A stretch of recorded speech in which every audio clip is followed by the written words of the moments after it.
Hey, everybody, welcome to another episode. I am Micheal Petrow, and on the show for you this week, you've got Mark Cowell, Rob Strachan, and myself talking about two things that always come up in conversation together, long takes and documentaries. I know every time I talk about film, that comes up every time. No, it doesn't.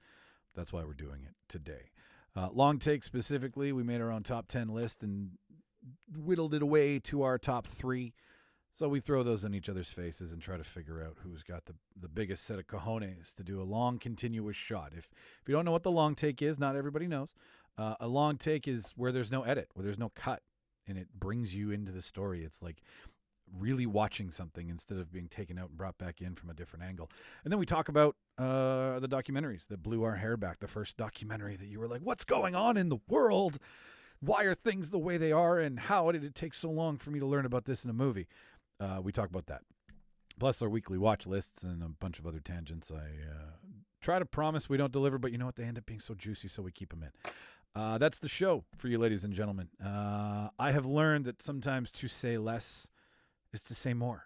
So now everything is said in the show notes. I will stop coming at you with all of this donation, tab, pro, prop shop stuff. It's all there. If you want to support the show after you're done, or continuously support the show because you're a fan, there's a bunch of ways to do so. They're all in the show notes. We have a prop shop. We have a donation tab. All right? But the one thing we would love it if this is your first time. Thank you, by the way. If this is your first time and you like us and you want to support us, just subscribe. Work's done. One and done. We'll be in your podcast player each week with more dumb shit. That we can always promise. And, then you support the show and it's a win-win. We love that. Anyways, I got nothing else for you. Oh, that top 10 thing that it's so much fun because this week the top 10 is brought to you by Manitoba, Canada, ladies and gentlemen. In our number 10 slot, Landcut Subcarpathian again. I really need to Google that place. Number 9, Edmonton, Alberta. Number 8, Melita, Manitoba. Number 7, Baconia, Manitoba. Number 6, Morden, Manitoba. Number 5, Niverville, Manitoba. Number 4, Dartmouth, Nova Scotia. Number 3, Concord, North Carolina. We love you. Vancouver, British Columbia. Fuck. I love that we have a home away from home. I don't know what Martin's doing to you all out there, if he's giving you a hand job or dosing your drinks. But thanks for listening to the show. I'm sure he's doing neither. It'd be fine if he was dosing your drinks. No, I'm really kidding. Anyways. And lastly, to our number 1 fan, Winnipeg, Manitoba. Thank you so much to everybody who listens to the show. These are just the top 10 places that do some heavy lifting for us, that spread the good word about our ridiculous nature on this show. And thus we see the download spike, and thus we have to thank you, because to not do so would just be rude. Ladies and gentlemen, I give you episode 112.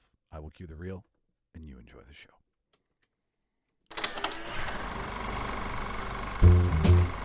Let's tidy up this tangle of film by putting it on a reel. Here is a motion picture film, 1,000 feet, 16,000 separate photographs. Welcome, everyone, to the official space section of the chart. What's the truth? You can't handle the truth. Sir, you're out of order. Out of order. I show you out of order. Ladies and gentlemen, welcome to another Real Debaters production. To my right is Robbie Strachan. And to his right, Mark Cowell. I think this is the first time in a long time. 3 in the room. No Martin because he's back doing stand up, so fucking awesome. But I think this is is this maybe the third time that we've all just been here and recorded? Is that? Am I wrong on that? In your new studio? Yeah, in the new studio. This is our second time. This is our second time, the 3 of us. Okay, all right. I've yet to be here with 4. Yeah, we one day. We'll make that happen. I feel like when 4, Ian doesn't cancel. I feel like 4. I Hope don't you're have having enough. fun, Ian. I don't have enough hands for 4. Oh, what do you? That reminds me of a certain Silicon Valley episode, which we talked about on the HBO one. Yeah. How many? We got to put the dicks tip to tip. Goodness. I believe that's when when Silicon Valley solidified they got me to like them. That was that episode. It took you that long? I mean, I loved it, but I'm not an IT guy. I was literally like 10 minutes into the first episode. I was like, this is the greatest show ever. I'm not saying it wasn't great, but when that happened and the writing got, because it's Mike Judge, right? Yeah. So like when it got real whip smart, I was like, okay. And to be able to take jerking off a room full of people and using an algorithm at the same time, you're speaking to multiple crowds. So I think that's when I was like, okay, I might not be an IT guy, but I do love a good dick joke. So you win. And you love mathematics. Yes, through and through. So, ladies and gentlemen, let's kick the tires, light the fires, and we'll start with Mark. What the fuck did you watch this week? Oh, we were talking about this early on. I'm doing the catch up on movies that I haven't seen. Yeah. So I've been hammering through, even it's sort of the ones that I put aside that people said weren't very good. So I'm the. So you're watching the lame ducks. I was kind of doing the redheaded stepchilds of the franchise movies this week. I apologize to any of our ginger listeners out there. Yeah, listener, if you got red hair, Mark doesn't really mean that. I also have some red hair, so it's my word. You can't use it. I'm taking it back. That's ours. So I watched. It started off with Dark Phoenix. Oh, how was it? That was a reject. Wasn't as bad as I expected. That's because everyone told you it was a giant I was expecting turd. nothing, and it wasn't quite as bad. It completely fucks up all timelines to do with any of the other movies. It steps outside. Well, literally every X-Men movie contradicts the one previous But that's why to they put out Days of Future Past, so now that they can just everything makes sense because it's just a different timeline. Could Days of Future Past exist in the multiverse, and that's the tie-in? So I started with that. Wasn't quite as bad as I was expecting. Then we did Wonder Woman 1984. Okay, talk about that for a second. Fanny packs. That was next. It was pretty.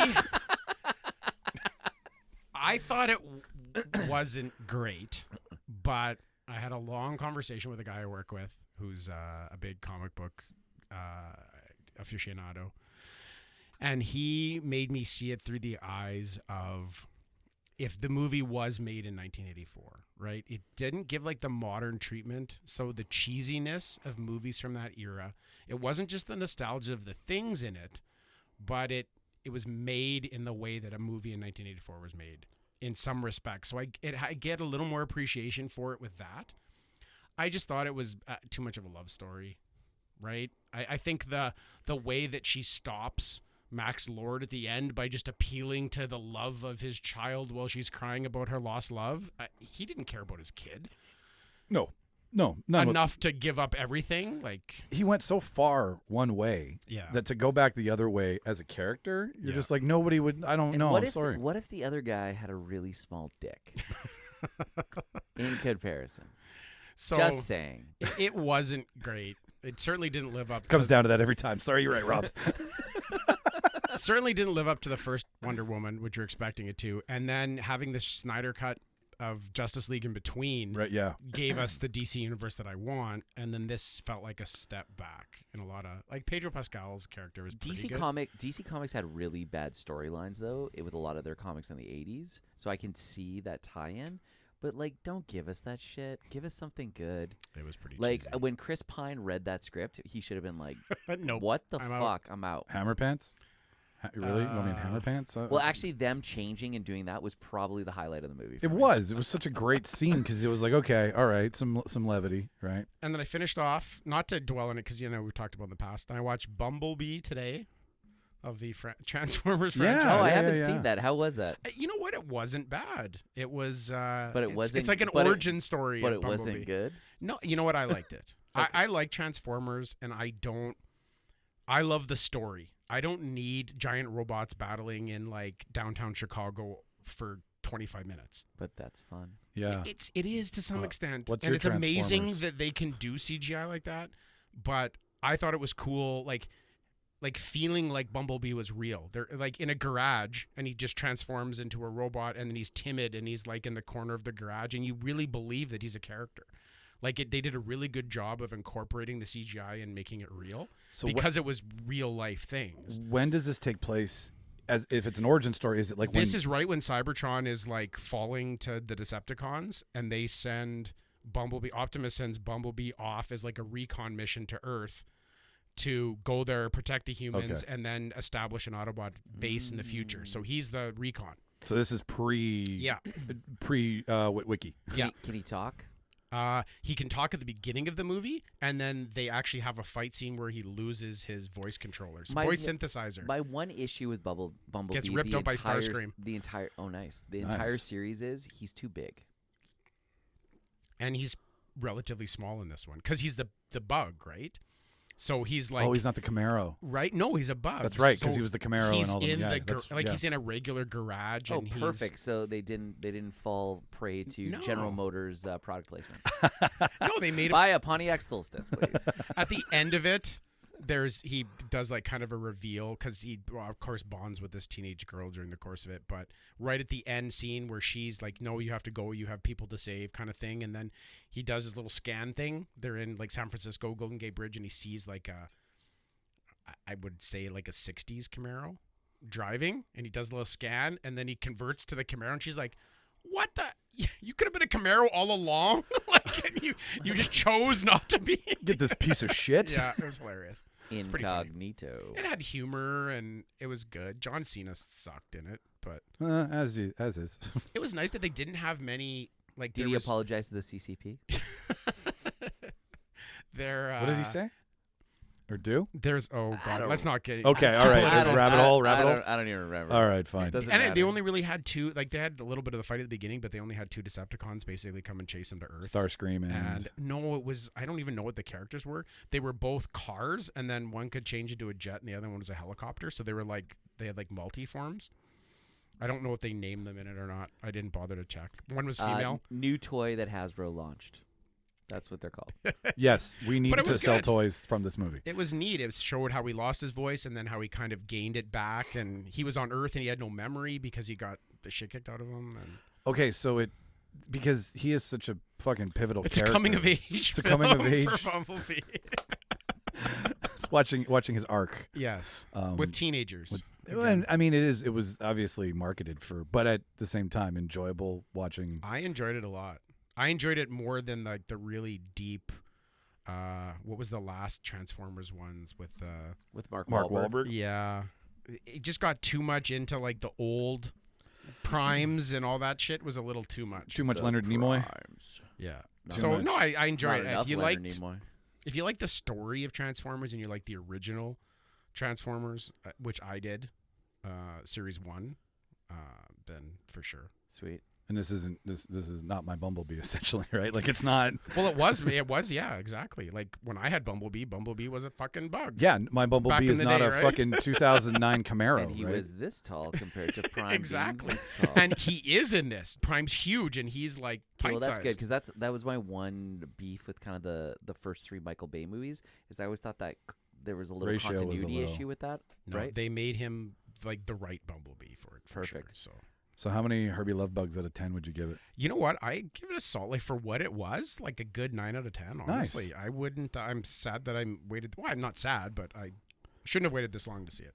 Rob, are you sold? No. 100% if you're just in the mood for like something lighthearted Popcorn. that's still got your 9? Transformers going on. 9? For what it is. Not in like the world of movies altogether. So in the world of movies, what is it rate? 5.4? It's like a solid 6.5 action movie. Let's see what the Metascore is. I'm gonna go to Rotten Tomatoes. Let's check it out. Yeah, let's check. No, it was good. And then I finished it up with I start watching What Ifs.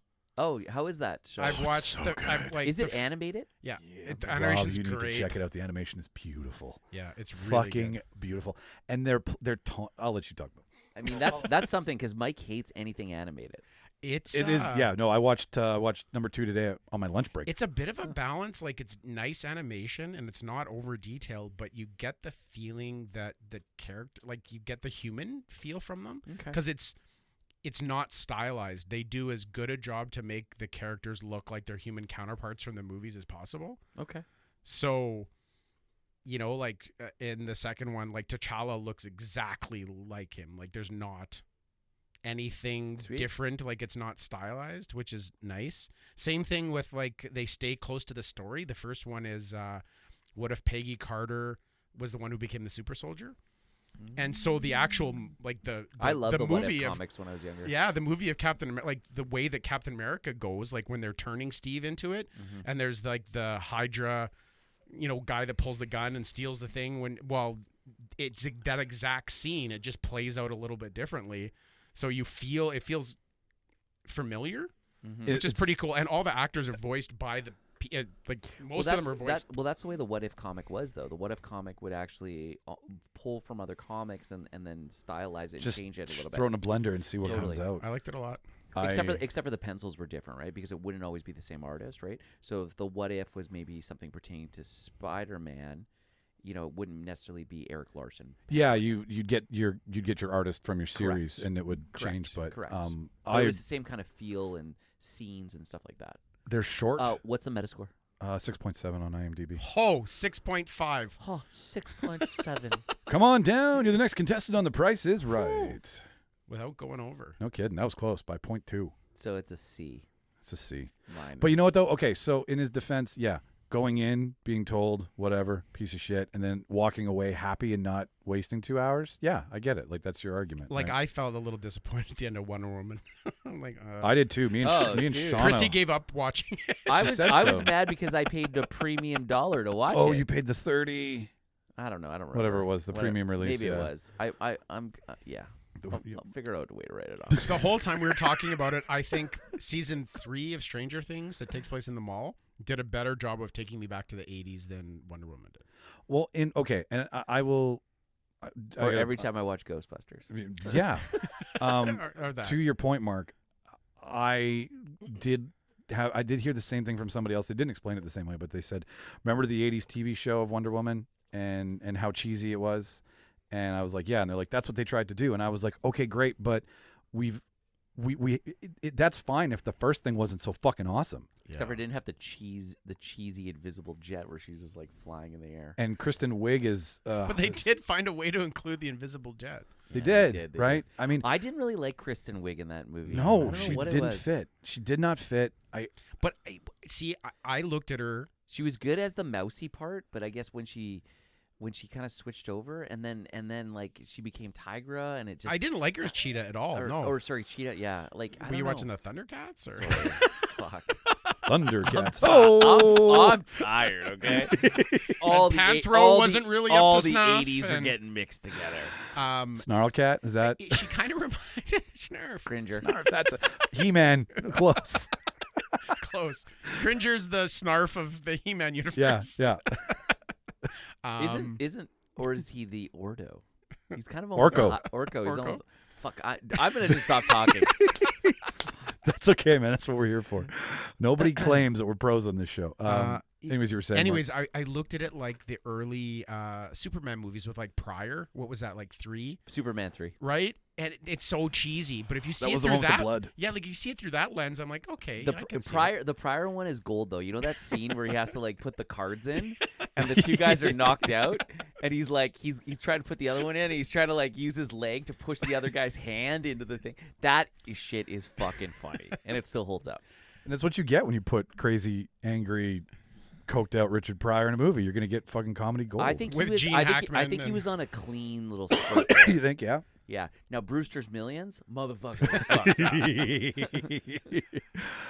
up. Yeah, no, I agree with you, Mark. Like when you look at it, when you put on a different pair of glasses, sure, it holds up. But you had such a monumentous piece of fucking gold when you made the first one. And if everybody you're appeasing to, it's now kids. These kids don't get that you're taking it to the 80s and trying to appease this 40 and 50-year-old fans. Like it's not. That's for us. It's not for them. And who went to go see it? Families. So everybody kind of walked away from that, I think, feeling a little butthurt. And especially the way it started. Like it started with her as the little girl, like in that big race, and like, why did we go through all of that? That was to show you at the end about if you want to be great, sometimes being great has sacrifices. Like it's not all about being. But we didn't need that scene.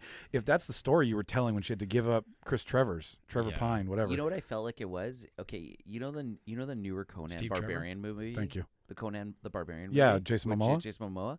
And that movie kind of sucks, but the first like 12 minutes of it with young Conan running through the thing with a bird's egg in his mouth, I felt like it was kind of, they were trying to do the Wonder Woman version of that scene. You're totally right about that. But it wasn't done as well. But they were trying to give her more backstory to and create I get a world. it, but it wasn't, it didn't have the cinematic feel that I was expecting it to have. Isn't it funny when you see like a scene and like I had another example in that Wonder Woman when they're in the jet and they're flying through the clouds and then there's all the fireworks. Yeah. And then they're just flying through fireworks for 5 minutes. Like, why are you wasting all of this time and CGI and money just for them to fly through the clouds and I thought that was a little look at each overdone, other too. longingly? It totally reminded me of Game of Thrones where they're on the dragons and they're just flying through the clouds and making love. And I'm like, I want to see the fight. I don't want to see these. Burn that fucker down. DC has not been able to make 2 subsequent DC EU movies in a row. Nope. Since Nolan.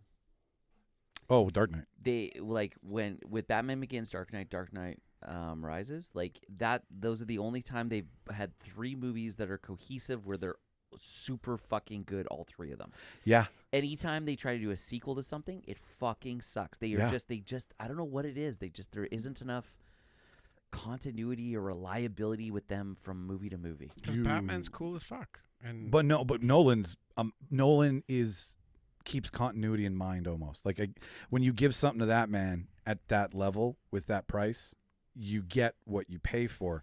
But he made Batman Begins, but he already kind of had everything mapped out. Oh, he did. He had a trajectory from start to finish with 100%. Bane, Catwoman, Joker, Harvey Dent. Like he did Frank Miller's Dark Knight. Like he did the darkest Batman we've ever gotten.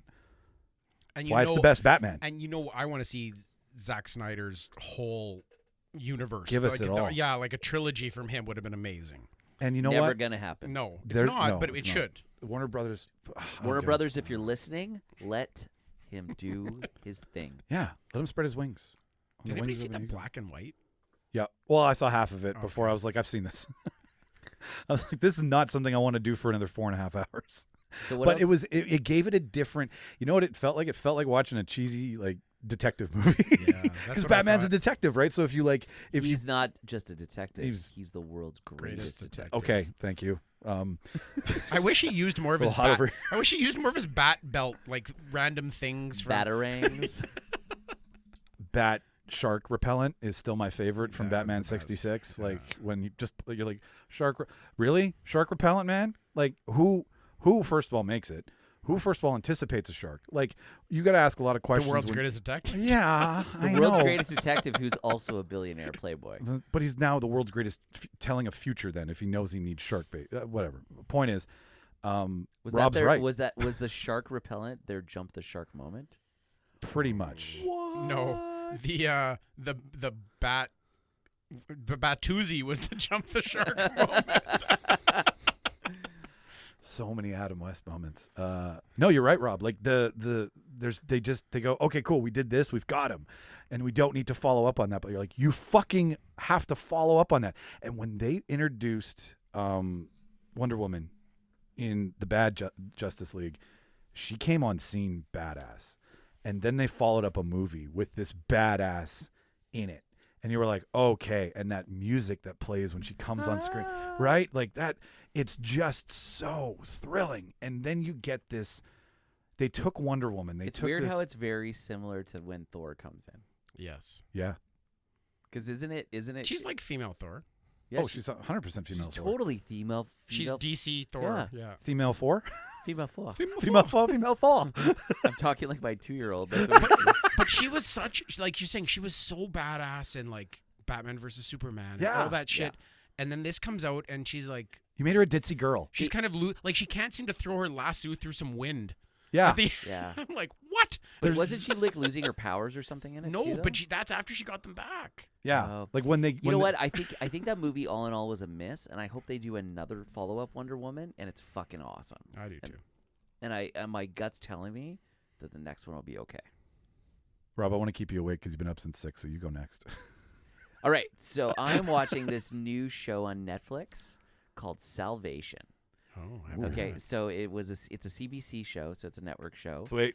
But it's basically current times, and it's where they discover that there's an asteroid that's 160 days away from colliding with the Earth. Okay. And it's basically them working with Bruce Willis, with a billionaire guy that's no, there's no Bruce Willis, unfortunately, and there's no Morgan Freeman as Morgan Freeman, and Elijah Wood isn't the one who discovers the comet. And where's Pierce Brosnan with the volcano? No, Pierce Brosnan's not in Volcano. That's Dante's Tommy Lee Peak. Dante's Jones. Peak, sorry, He's in Dante's Peak. Yes, thank you. And in Dante's Peak, that's when I learned about snorkels on trucks. Oh, don't worry, we can go through the water. This truck has a snorkel. And I was like, wow, is this like an ad to buy a fucking truck? No Obviously. kidding. Can we do an episode just on like movies that were the exact same movie that And were that just came out in the same year? Yes. I think we talked about doing We've that. done. We do. Let's it. put a pin in okay. that and move on. Yeah, 100%. Yeah. No, So it's there. back to Salvation. It's I don't know, and I mean, there's a character who's like, his name is Darius Tons, and he's basically Elon Musk. And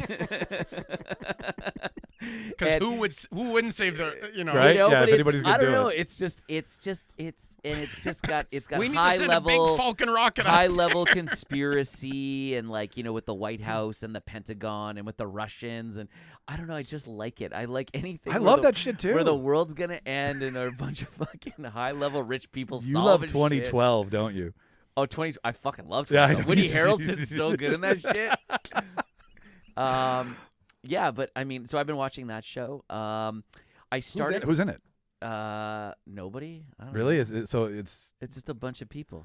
it's one of those Why network. did you decide to? Yeah, like- what Because made you- it just popped up in my algorithm. I was like, I'll watch this shit. I hit the feeling lucky. Well, no, it wasn't. It was Play just something. there, and you know when you turn your Netflix on, and then all of a sudden the trailer just starts playing, and I was like, Yeah. oh, I need a new show to waste a bunch of hours before I go to bed. Here we go, right? So, I'm gonna so I've find been what it watching is. that. I'm like, I don't know, like 8 episodes in or 10 episodes in. you're chewing through it. Yeah, 13 episodes a season. Wow. 42 minutes because it's a network show, Yeah. right? Obviously. But it's not like every episode is serialized where there's like it's a continuous story, the whole thing, which I like, right? And yeah, there's a bunch of beautiful people in it. It's good. Yeah, no, it is. I'm just my mic's all Yeah, fucking yeah. turked here. But The other thing that I started watching this week, and I only finished half of it, is Paramount Plus finally launched in Canada this week. Unfortunately, the app is not available on a television, so I had to stream it, mirror it. But I basically did the 1 week free trial, Mm-hmm. and I started watching Mark Wahlberg Infinite. Yeah. It's pretty fucking cool. Yeah. Yeah, and so I'm excited to finish the rest of it. I just haven't had a chance. what's the premise? Where there's a group of infinites, and they basically, every time they die, they remember all the previous experience and memories of a previous person. They get reincarnated each time. Oh, cool.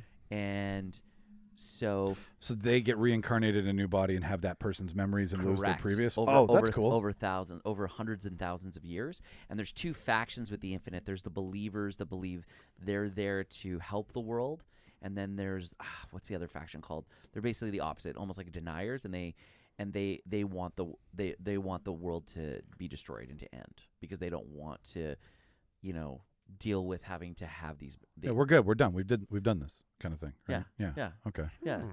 I like this idea. Yeah, it's the thing that upsets me though is it should be a theater movie. It shouldn't be straight to streaming. Is it only because it's got lots of big action and great? No, it's got a CGI good story. It's got good action. It's got Mark Wahlberg. Who's the other guy in it? I'll go to it. Keep talking. I can't remember his name right now. He's a British guy. He was in Children of Men. Oh, Clive Owen. No, the other guy. Michael Caine. No, not the other guy. I think it starts with an E. His name. I'll get it. Just keep talking. Anyway, cool premise so far. I'm 45 minutes into this 2 hour and a half movie. I like it. It's good. I recommend sign up for the free week. And so there it is, right there. I know who you're talking about now. Yeah, I can never remember. Chai Weedle. Yeah. Sorry to everybody. Chai Weedle, Ejiofor, as Bathurst. Mark Wahlberg, Sophie Cookson, Yeah. Jason Mantzoukas, nice. Rupert Friend, he's from Homeland. Toby Jones. Anyway, Wow. it's a cool sci-fi action premised. Good CGI. Watch it. How long is it? I think it's 2 hours and a half, and I watched about the first 45. Oh, Johannes Hakur Johansson is in it. That's Oh, I knew it. He don't. Please tell me you know who that is. No, I Oh, Yeah. So I just thought it was a cool looking name. I am very impressed. You pronounce probably more of it than I thought you would. He's a handsome bearded man, that guy. Why aren't you going back to it to finish it? Is it just time? I just haven't had an opportunity. And you want to sit down and like absorb it? I want to enjoy it. And I know Michelle will hate it. Back to, I'm gonna make her fucking watch it. Yeah. I've been watching Salvation. I watched this week, and then I also watched Over the Moon with my daughter. Talk about Over the Moon. You were saying that before we started. So Over the Moon is it's on Netflix. I can't remember the studio that makes it. It's affiliated with Tencent Studios. Oh, Tencent, they own everything. Well, they own everything in China until the CCP takes it over. And they literally they bought freaking everything. Oh yeah, they own the largest social media platform, and they own a movie studio. Yeah. And So it's got a great fun story. It's got good songs in it. It's got these cute animated bunnies that Lucy loves, and it's got a great cast. I think the guy that directed it and wrote it, he's known for doing a bunch of Disney movies. And it's just, I don't know, it's just... Glenn Keane. It's just, yeah, Glenn Keane. It's just... It's Netflix animation. It is, yeah. I think Netflix basically bought the rights to it. Oh, that's cool. But it's just a good kids movie. So if you want to watch a kids animated movie, I recommend this. It is definitely better than Frozen. And I'd say almost as good as Moana. Wow, you're putting it up there. Netflix has a good animation team. I think they pulled an Oscar in for something. What was it? Abominable? I think that was Netflix. They pulled an Oscar for that, and it was like a no-name animation house. It was like 2 people or something, and they're like, "Oh, I guess we'll take an Oscar." He did animation for Glenn Keane, Tangled, Beauty and the Beast, and Tarzan. So those are big Disney movies. Like, yeah, they're pretty big. The guy clearly knows his animation for sure. Yep. What's Lucy's favorite thing about it? The bunnies. The bunnies. And the songs. How many times have you heard the songs? I don't know. I think I've watched the movie like 6 times. You know where I'm going with this, right? Can you sing a song? No. Come on. I know you're tired. But can you show me some images of the art on it? Scroll up. Scroll up. We'll check this shit out. Basically the premise is you have a girl and she's got kind of like a good little life with her family, with her mom and her dad, and then her mom gets sick and dies, and then her dad meets a new woman who's got a son, right? And she's also a widow, and they kind of come together, and I mean, yeah, and then she basically builds a spaceship to go to the moon and blah blah blah. This animation is super tight. What I like about it is it's the big cutesy eye. It's kind of like animated. It's like Big Hero 6. Yeah, I was just gonna say it kind of reminds me of Big Hero. It doesn't have a lot of shading. It doesn't have a lot of accent, but what it is it's very clear and it looks almost clay. Like almost clay to me. I don't know. I thought it had lots of shading. It has lots of shading. Well, by different light sources. Spot on. I'm comparing it to like the anime I've been watching recently, so I'm on like I'm just. Well, this is different. This is 100% computer. No generated. shit, it's different. I believe this static image is not shaded to the parameters that I would like. It's got John Cho in it as well too, from Harold and Kumar. And Margaret Cho. Comedian. She's pretty funny. Yeah, I think I might have to put this in the. How many? She was just in. I think she was in it. The Eliza Scherzinger film. Eliza Schlesinger. Schlesinger. I watched this movie 2 weeks ago.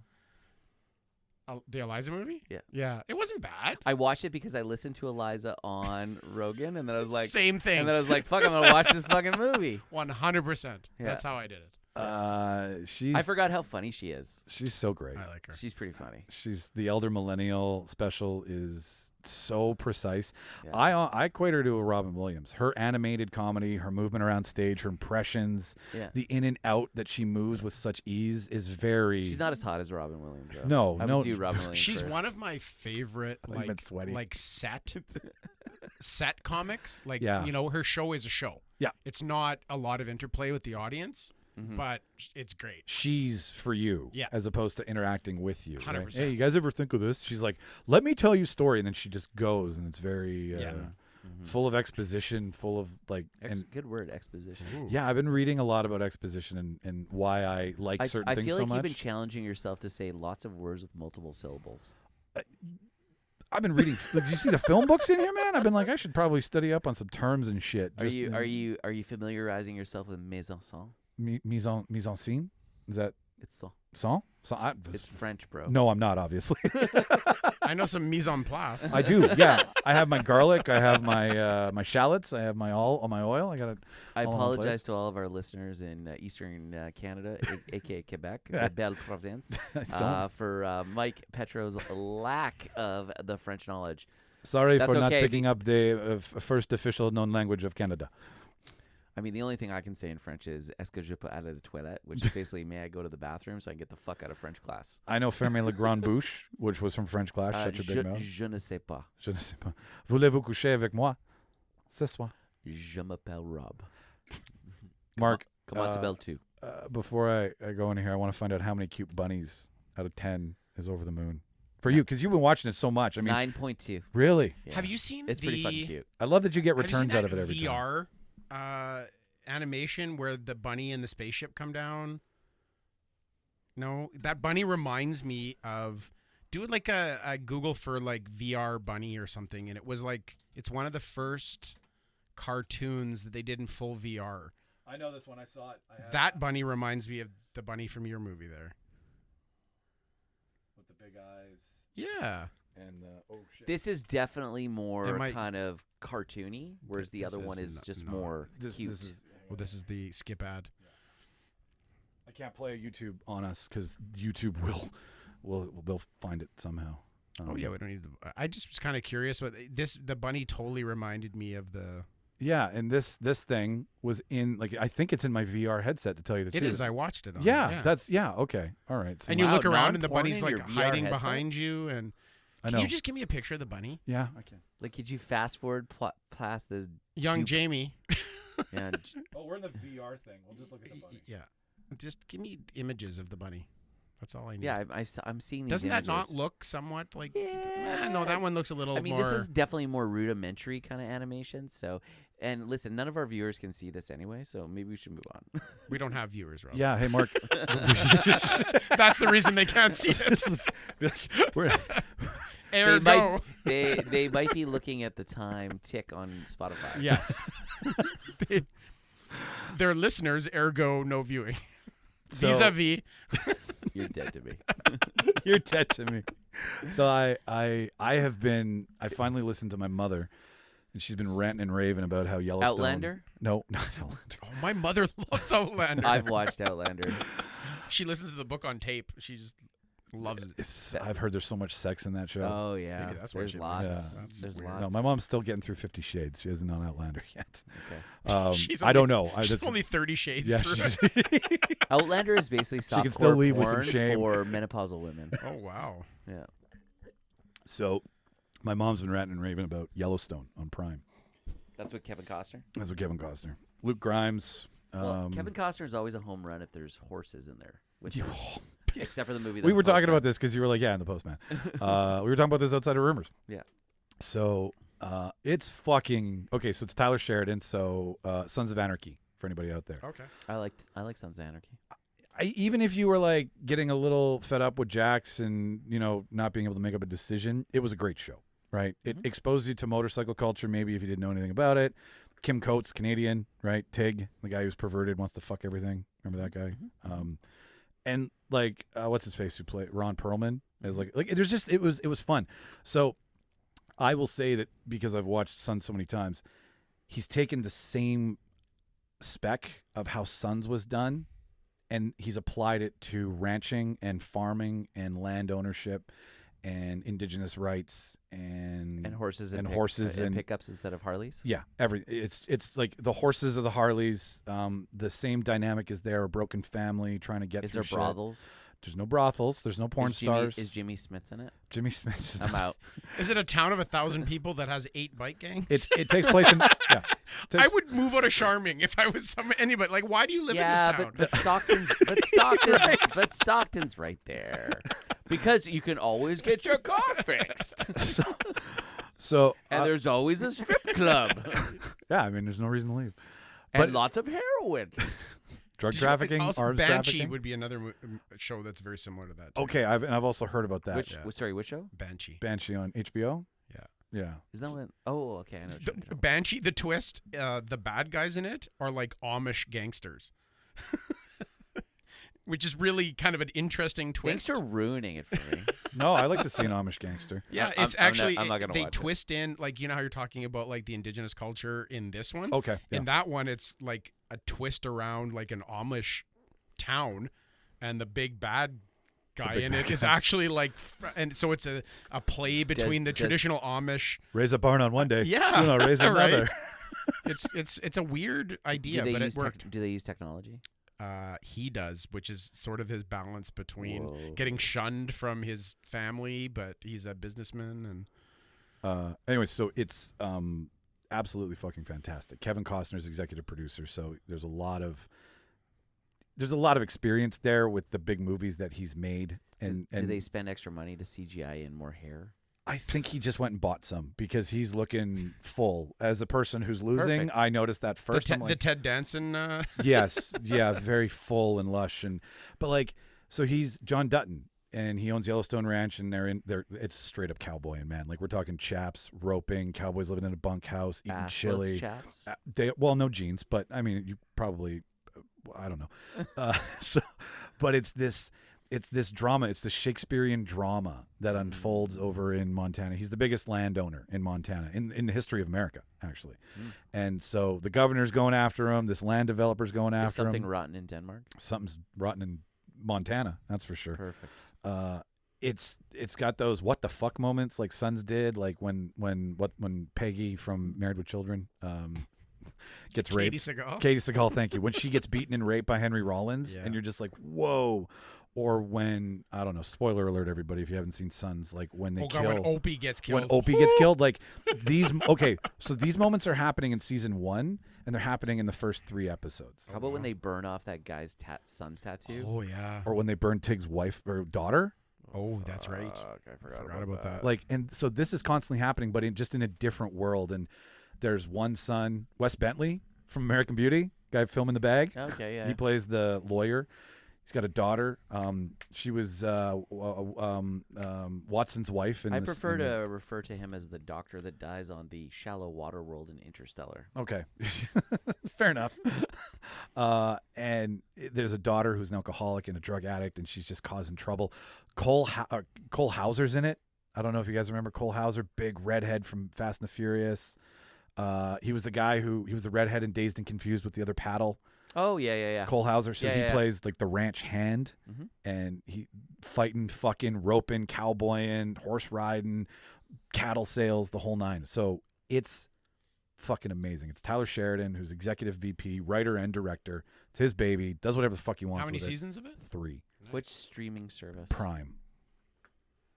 And the backdrop, Can guys. Prime improve their interface for me, please? Yeah, I'd like that too. I read an article recently that they're so packed with content now that it's you're in Netflix territory where it's just too heavy, right? The waters are too deep. You can't find what you want anymore. There's just content on content on content. Which It's just the clunky. It's a clunky interface. it is, and It's as clunky and shitty as Amazon's shopping pages are. everything is clunky and shitty from Amazon. Like at Amazon some point, sucks. Jeff Bezos, stop making dick rockets and make your fucking shit better. And if you fuck up Wheel of Time, so help me God. they won't. They're advertising that too much. Long story short, if you're a fan of horses in the country in Montana, and drama and suspense, like the last episode I watched, a bunch of Asian tourists were coming through Montana to just experience the American beauty. And there's a Kodiak bear that comes out of the woods. They're just taking selfies, and Costner gets out of his truck and he's in a tuxedo going to an event. He's like, "Get the fuck out of here!" And he just takes his shotgun out, starts shooting in the air. Bear comes back in another scene. It ran 2 of these Asian tourists off a cliff, Cole Hauser's character comes up on them, finds them. He's like trying to rope them up with his rope. Bear comes out of nowhere again. He drops the two off the side of the cliff. They fall. You see it. Bear comes charging at him, pulls his gun out, shoots the bear in the face, then gets fined by Fish and Game because it's an endangered species. Then wolves come and attack the bear so that he doesn't have to pay for the fine. Like, you're on a fucking ride. Literally, it's like riding a horse at break speed. Yeah, I was into it, but then he shot the bear instead of fighting it bare knuckled. Yeah, so. I mean, okay, sure, fine, fair enough. Then he goes 9 rounds with the bear. Yeah. Hey, come here, sir. And Get then knuckle sandwich. I will say this: I don't want to spoil it because I don't think either of you have seen it yet. I have not seen it, so don't ruin anything for me. You already ruined the bear scene. What are you gonna ruin? I'm not going to ruin it. I'm just going Don't to be tell a you. ruiner. I'm going to tell you. I'll go back to the theater with you guys if you want to see it. Suicide Squad's the shit. I heard it's good. It's the absolute shit. I've heard it. I heard it's good. It's the mind of James Gunn. So Kick-Ass. If you like Kick-Ass, I like Kick-Ass. they've made this very Kick-Ass. And the John Cena Idris Elba exchanges, Mark, you're gonna love them. Like it's got that Hobbs and Shaw feel, but dark, perverted, and over the top. Perfect. There are some things that, like the blood, so the guts. reach arounds? No, but there is a lot of male aggression that comes out in the form of guns and bullets. Okay. And Idris Elba's fantastic. John Cena's costume looks ridiculous. John Cena's ridiculous in it. He comes out in his underwear in one scene. It's so funny. So is this going to be like the ensemble cast movie that saves the DC universe, really? Like It might. for a small blip, and then they're gonna make 3 shitty movies. There it is. And There then it is. everyone's gonna Comes be back fuck around. this, and then they're gonna come back, and then they're gonna have a good one, and it's gonna have a shitty opening weekend. But then a bunch of people are like, "Whoa, this is really fucking good," and then it'll finish strong, and then everyone will be into DC again, and then they'll release 4 shitty movies. Yeah. They have to There's a cycle. quit doing movies about one character, and I think they need to do the ensemble things. They need to do groups. They need to like Suicide Squad or anything like that. I'm trying to And think stop of other having, groups from. but stop having directors that get into trouble and just let Snyder do it all. Yeah. I don't. I mean, okay, fine. Or yeah. pilfer some of the MCU directors. Yeah, you got more money. Well, actually, no, you don't. You don't have Disney on your back, but Let's see what Warner Favreau Brothers can is do in the DC fucking universe. big, bro. I'm not saying Warner's isn't. It's a fucking legacy studio, but like at this point, actors are suing studios enough for not making money. I don't think anybody wants to muddy the waters. Well, I mean, Hey, if you want to talk about ScarJo for a sec, I think she totally deserves it. She was promised a thing. She didn't get a thing, so she sued the thing. Mhm. Fair enough. I bet you she doesn't care. It's her manager. It's all the people. It's all the people who have the chance to gain off of this. It's How not great her. is the movie The Island? That's one of Michael Bay's most unsung. Underrated movies. Such an underrated movie. Sorry, I don't know why I went there. It just popped in my head. Well, ScarJo, I get why you went there. But to finish up on And fucking Obi-Wan.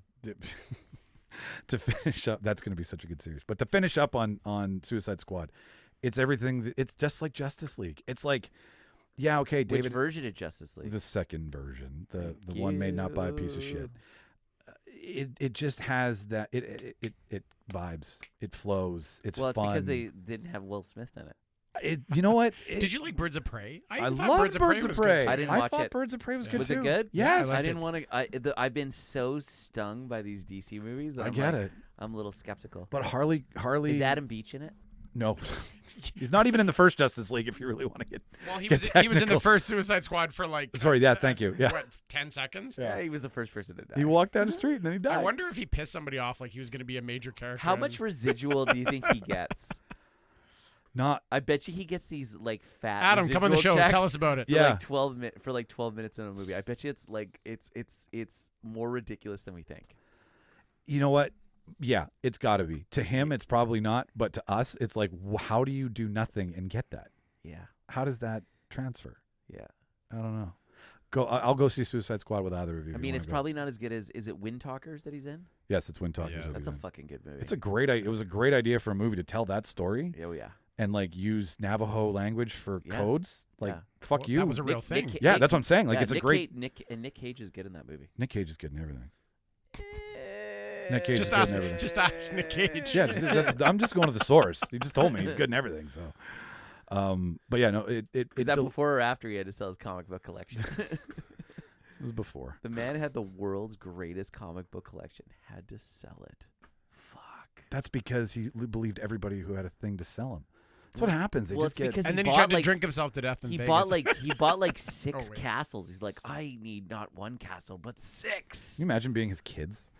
Like, I think he's got a son or 2 sons, maybe. I don't know. I know he's got 1 son. I think he's sure. got an older son that's grown up, and I think he's got one that's probably like around 12 or something. I think they should cast him in the reboot of Ghost Ghost Rider. Yes. in the MCU. Of everything. Do you know what? Here's the thing. He Okay, was good. so He was good in the first Ghost Rider. The movie just sucked. I'm gonna watch Peg probably early next week, and Ghosts. Castor Troy. I'm Castor Troy. Woo! There's the new one, Ghosts in the Sorry. Prisoner, Ghosts in the Wonderland. We should watch the trailer. It's one of the craziest things. It's the same guys who did. Oh, dude, that's the one. That's the trailer that I shared on the WhatsApp Yes, chat, right? that's the Oh, one. It looks fucking ridiculous. It's fucking. It looks it's so good. Do you want to see it, Mark? No. Tell us how you really feel. So, all in all, Suicide Squad's fucking awesome. Yellowstone is the shit. If you want to sink your teeth into something, Amazon Prime and It's the all that best jazz. Kevin Costner Yeah, since Dances with Waterworld. Wolves. Wow. Hey, I like Game Day. I like where he played a football GM. That was fun. Where he and what's his face? Black Panther was in it. His best baseball movie since Bull Durham. Who was in that? In Game Day. Yeah. Who's in Game Day? What's Who from Black Panther? Oh, like T'Challa. Wait. Oh gosh. Now I can't think of his name. I watched him today. This is embarrassing. We're horrible. Bone. Hate us in the comments. Bo. Bo? Chadwick Boseman. Chadwick Boseman. Thank you. Oh, Bo. He You- had it there. You got it. You pushed me on it. I'm like brain farting so hard today. That's fine. That's fine. Oh, Chadwick It's like I'm a Boseman. 6-cylinder and only 1.5 are running. It's like your little Bumblebee. I am little Bumblebee today. I'm not my usual witty self. All right, cool. Well, we're at the halfway mark. So, Mark, can you mark down the time, please? Because I can edit this shit out. Mark 55. 55 minutes. For I don't think what we're did you gonna get watch? through all 3 questions. We're not. We're gonna go another hour, and that'll be that. So which questions are we gonna talk about? All right. So, what do you want? Can we do? What do you want? What do you want to do? We got 3. We got documentary, we got long take, and we've got book you read in English class that ended up being a great movie. So, where do you want to start? No, I thought the last question was characters that just keep repeating themselves. That's over and over. that was a hot take that we could do as well too. So, you want to start there? Because that one is how many times are we going to be able to? FYI, my writing looks like a 3-year-old's. It does. That's fine. So, cool. All right. Like all this will be. cut out. But do you want to do that I first? don't know. Let's do something fun. Just throw it out. Okay, Let's try to cool. keep it moving I fast. would like to do Quick fire round. I'd like to do the live action continuous shots. Sure. And Okay. I already called Children of Men. Yeah. And I called Children Men's my runner up because I can't not put it on a list, but Mm-hmm. I took Birdman. Ooh, I like Birdman. Yeah. Yeah, Birdman. that's okay. a fake continuous shot though. All right, cool. Well, yeah, we'll get to that because I got some notes on that. So, anyways, So How do you know the other ones are real? Were you there? because there's literally a scene where the fake blood is on the fucking lens of the camera, and they don't bother wiping it. It just plays for another 4 minutes with the blood on the camera. Yeah. That's how you know that shit's real. they built a special gyroscope. Anyways, okay, all right. 3, 2, 1. All right, so let's start with the best long take. Yeah. Now, let's start just by opening this up here. For anybody who's new and doesn't know what a long take is, it is the longest continuous shot you can possibly do before you have an edit, before you cut, and then you switch to another camera angle or you switch to another roll of film, but it does not look like it ever fucking ended it. And nowadays, people can stretch their fucking knowledge and make it look like they did it when they didn't, but then sometimes you can tell when it is and when it isn't. So, Rob, we'll start with you. What's out of all of them that was on that list, like which one do you? So my number one, and this is one of my favorite movies. It's the scene of Children of Men near the tail end of the movie when they're in the refugee camp. Oh, it's And- that one. Yes. Oh, Yes. okay, go on. The long one where he's like he's dodging through and the army's coming in and then the tank rolls in and stuff like that. Yeah. And then there's a scene where somebody gets shot beside him and there's fake blood that sprays on the lens of the actual camera. and you know that it's one continuous shot because for another 2 or 3 minutes those speckles of blood stay there until they cut to the new scene, and it's just so great. And it's basically it's almost like they're behind Clive Owen the whole time, going through as he dodges in and out of different things. It's a third-person perspective in a first-person shot almost. Correct. Yeah. Okay. Correct. So it gives you the shaky and the thing that I love about it is that it is a true single take. Yeah. It's not these designed to look like a single take, but we actually fused multiple takes together to give you that feel, similar to what the entire movie of 1918 is. I love the look and the feel of that movie, but we know that it's impossible to do a 2-hour continuous take. It is, and like they took advantage of the lighting when they changed out, where they're like, okay, here's where we can cut, and no one will ever fucking question it. Absolutely. And I mean, the fact that, they and the amount of explosions and destruction that happens in Children of Men, you didn't have more than one chance to do the take on this. So they probably did dozens and dozens of dry runs through it and rehearsals, and the precision of the timing of all the extras and all the different actors that were on that scene is so amazing and commendable that was able to come together the way it did. And honestly, I guarantee, like, where that little bit of speckled of fake blood happened near the tail end of it, they were probably, the director was probably, or the DP was probably like, fuck. But they were just like, fuck it, we're leaving it in. We don't have enough money to do this again. Well, no, but also they could have removed that in post with CGI. Yeah, you can. But they said, fuck it, we are going to stay true to the art form and have the longest true continuous scene in a film that does not incorporate any CGI. Because the movie Gravity, which was his follow-up, Alfonso Cuarón, yep. was his follow-up, has a longer continuous cut, but it has CGI in it. So I don't consider it on the same level. I agree with you, because as soon as it's incorporating green screen. Yeah, right. Which allows you to have a little bit more flexibility and hide some inconsistencies in the shot. Whereas Children of Men was a live action scene with explosives and like there's easily 100 extras in all of those scenes. Right? There's a fucking tank that rolls in, and there's like gunfire, and it's intense, and it elicits like so much emotion and stuff like that. Your hands sweat during that fucking scene, because the other thing is he's not in bare feet at that point, because he finally gets sneakers. Because he left. That's right. He left with her when they left that refuge. When they're going down that hill shot. You know what? That's not the one that comes to mind for me. You were thinking about the scene where they're driving in up the car, with the ping pong balls, and when they that's a fairly long shot too, but it's not on the same scale as the other one. No, you're right. It's totally. When I remember them now that you bring them back, I'm like running down that hill, pushing the car, and that's everything. a great movie for really eliciting a lot of emotional angst. Yeah, and I think they incorporate the music and the soundtrack so well to really show the despair, and they put that gray filter on almost the entire movie. But that one scene in the car where they're doing the ping pong ball, it's the brightest scene in the entire movie. It is. It's very it's very bright, and all of a sudden there's a lot of colors, and in it she fucking gets fucking shot in the fucking neck. Yeah. And you're just like, what the fuck? Like, this was supposed to be the happy moment, and it's like, and you're just like, oh my god, Julianne Moore's character is going to die, and she dies. And then it goes even more gray after that. They built I was reading about it today. They built like a gimbal that they would turn based on whose line it was. Yeah. To be able to keep, so it was built into the roof of the car.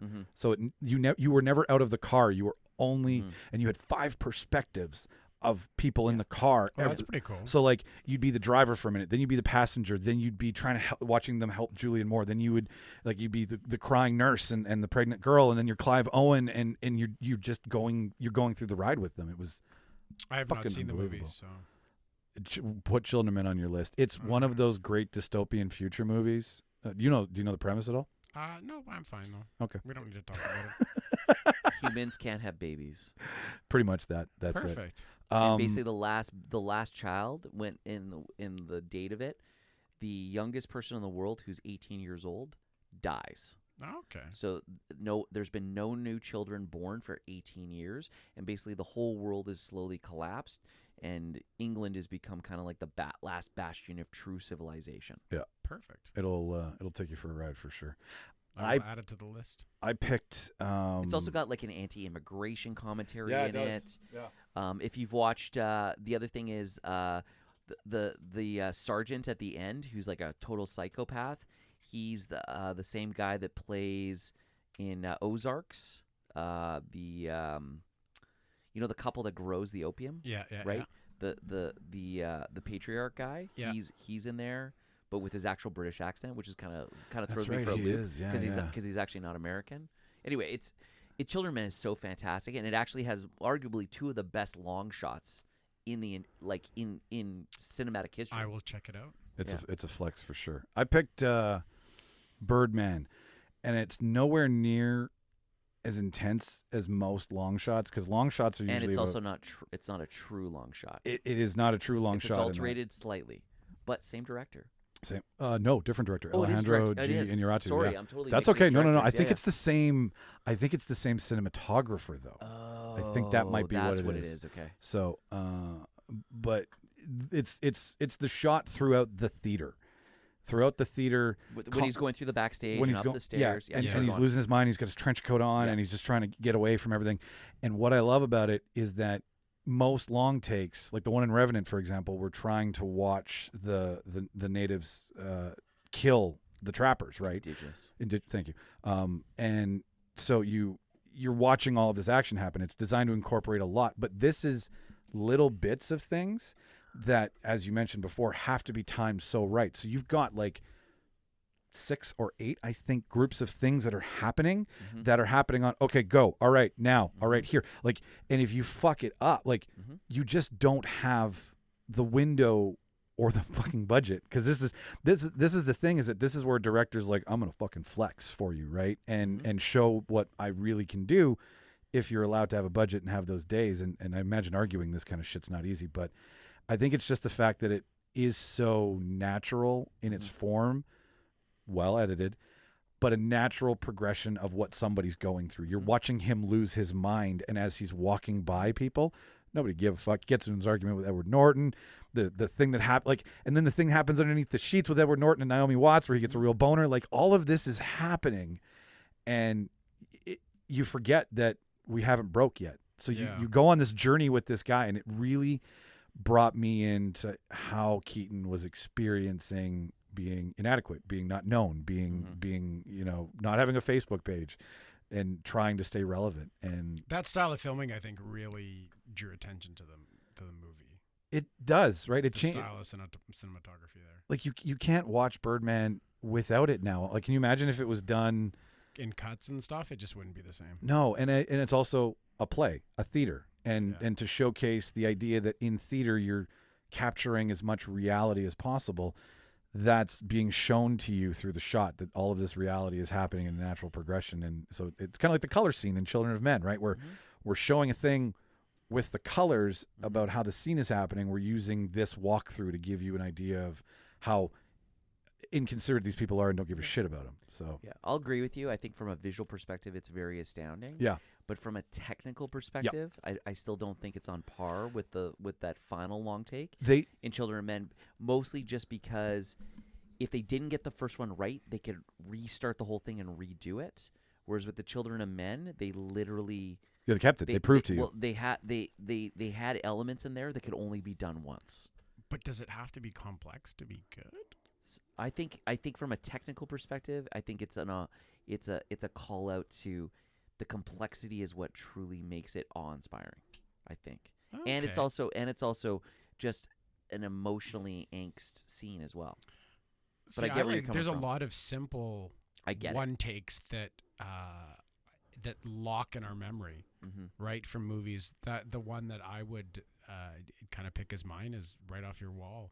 A young Danny Torrance riding his tricycle through the kitchen, the main hall of the overlook, into the hallways. That's a good call. That's a deep cut, man. Right? Yeah, there is not there's maybe the hallway, the kitchen don't have edits. I think it edits when he gets to the wide shot, when he's in the. It follows. It's a Steadicam that if I check it out. It's a did? Steadicam shot that starts in the kitchen and it follows him out into the main hall or whatever it is where Jack's doing his writing later on in it. So was through it up there into the hallways, through the hallways, and it's like the view from behind him riding. So the was trike. was the cameraman wearing a harness? Yeah, it was one of the first first major Steadicam shots. Oh, like the That's gimbal cool. where like you Yeah. can hold and Following him through it. So it's a But pretty it was probably simple scene, yeah. but pretty cool for that. it is because it's expressing point of view, and then you see what Danny sees when he sees it. Yeah, 100%. No, that's a deep cut, man. Because like I was looking at these lists, and I'm like, okay, yeah, the usual suspects. What do you are think, It's everywhere. Doc? interesting You want that some you ice cream? have him on a tricycle right on your wall. Yeah, I didn't even think of that one. Good call, my friend. yeah, no, fucking Yeah. Mark over here in left field, just making sure everybody knows he's there. Simple yet Oh, clearly it's a scene that stands out to so many people. Well, Wow. and you do mention the fact that so it's Kubrick, like the shot where Jack has got his head up against the door and he's locked in the cellar. Like Kubrick was notorious for like, let's make this really weird. Like nobody's down here. Like when Jack's looking down, nobody's looking up at Jack, right? And I don't like the movie that much. I know, but that scene was pretty cool. Was when I it kind the of doing three my of us that were research. talking about the alternative fan perspective that in actuality She's was the one going it was crazy? Wendy going Yeah. crazy? Was it you brought that up? Yeah, Yeah. I And started reading into it. I've been that's been popping in my head on a regular basis, and I really need to rewatch the movie and look at it from that perspective. So 'cause I think it's gonna find- blow my mind. There's somebody that has picked it apart in a YouTube video, Okay. and they'll actually show you like difference in scenes through the eyes of Wendy and through the eyes of Jack, and how certain things are missing, and their interpretation of why they're missing. Have you read the book? Like, have you read Stephen King's novel? I've got a lot. Like Chrissy, she loves it. She absolutely loves the book, Yeah. and she doesn't like the movies that much. But well, we like Doctor Sleep. The second part was better, but yeah, she loves the book. She's a huge Stephen King like fanatic. Yeah. Fandom. Yes, but yeah, it's. I thought it was kind of fascinating. We just don't think that it made us care enough about Jack. That was my big complaint, right? That's right. I don't care enough about Jack to care that he's like. You never really show him caring about his family. Well, he seems they like a don't- prick right from the beginning. Yeah, they don't really Or show his aloof. descent. And in the book, you really start to like But, Jack. but you know what? Maybe that speaks to the stories actually being told from Wendy's perspective. Maybe, right? And that's the way she perceives that Jack's The a whole fucking time. dick, and she's scared of him.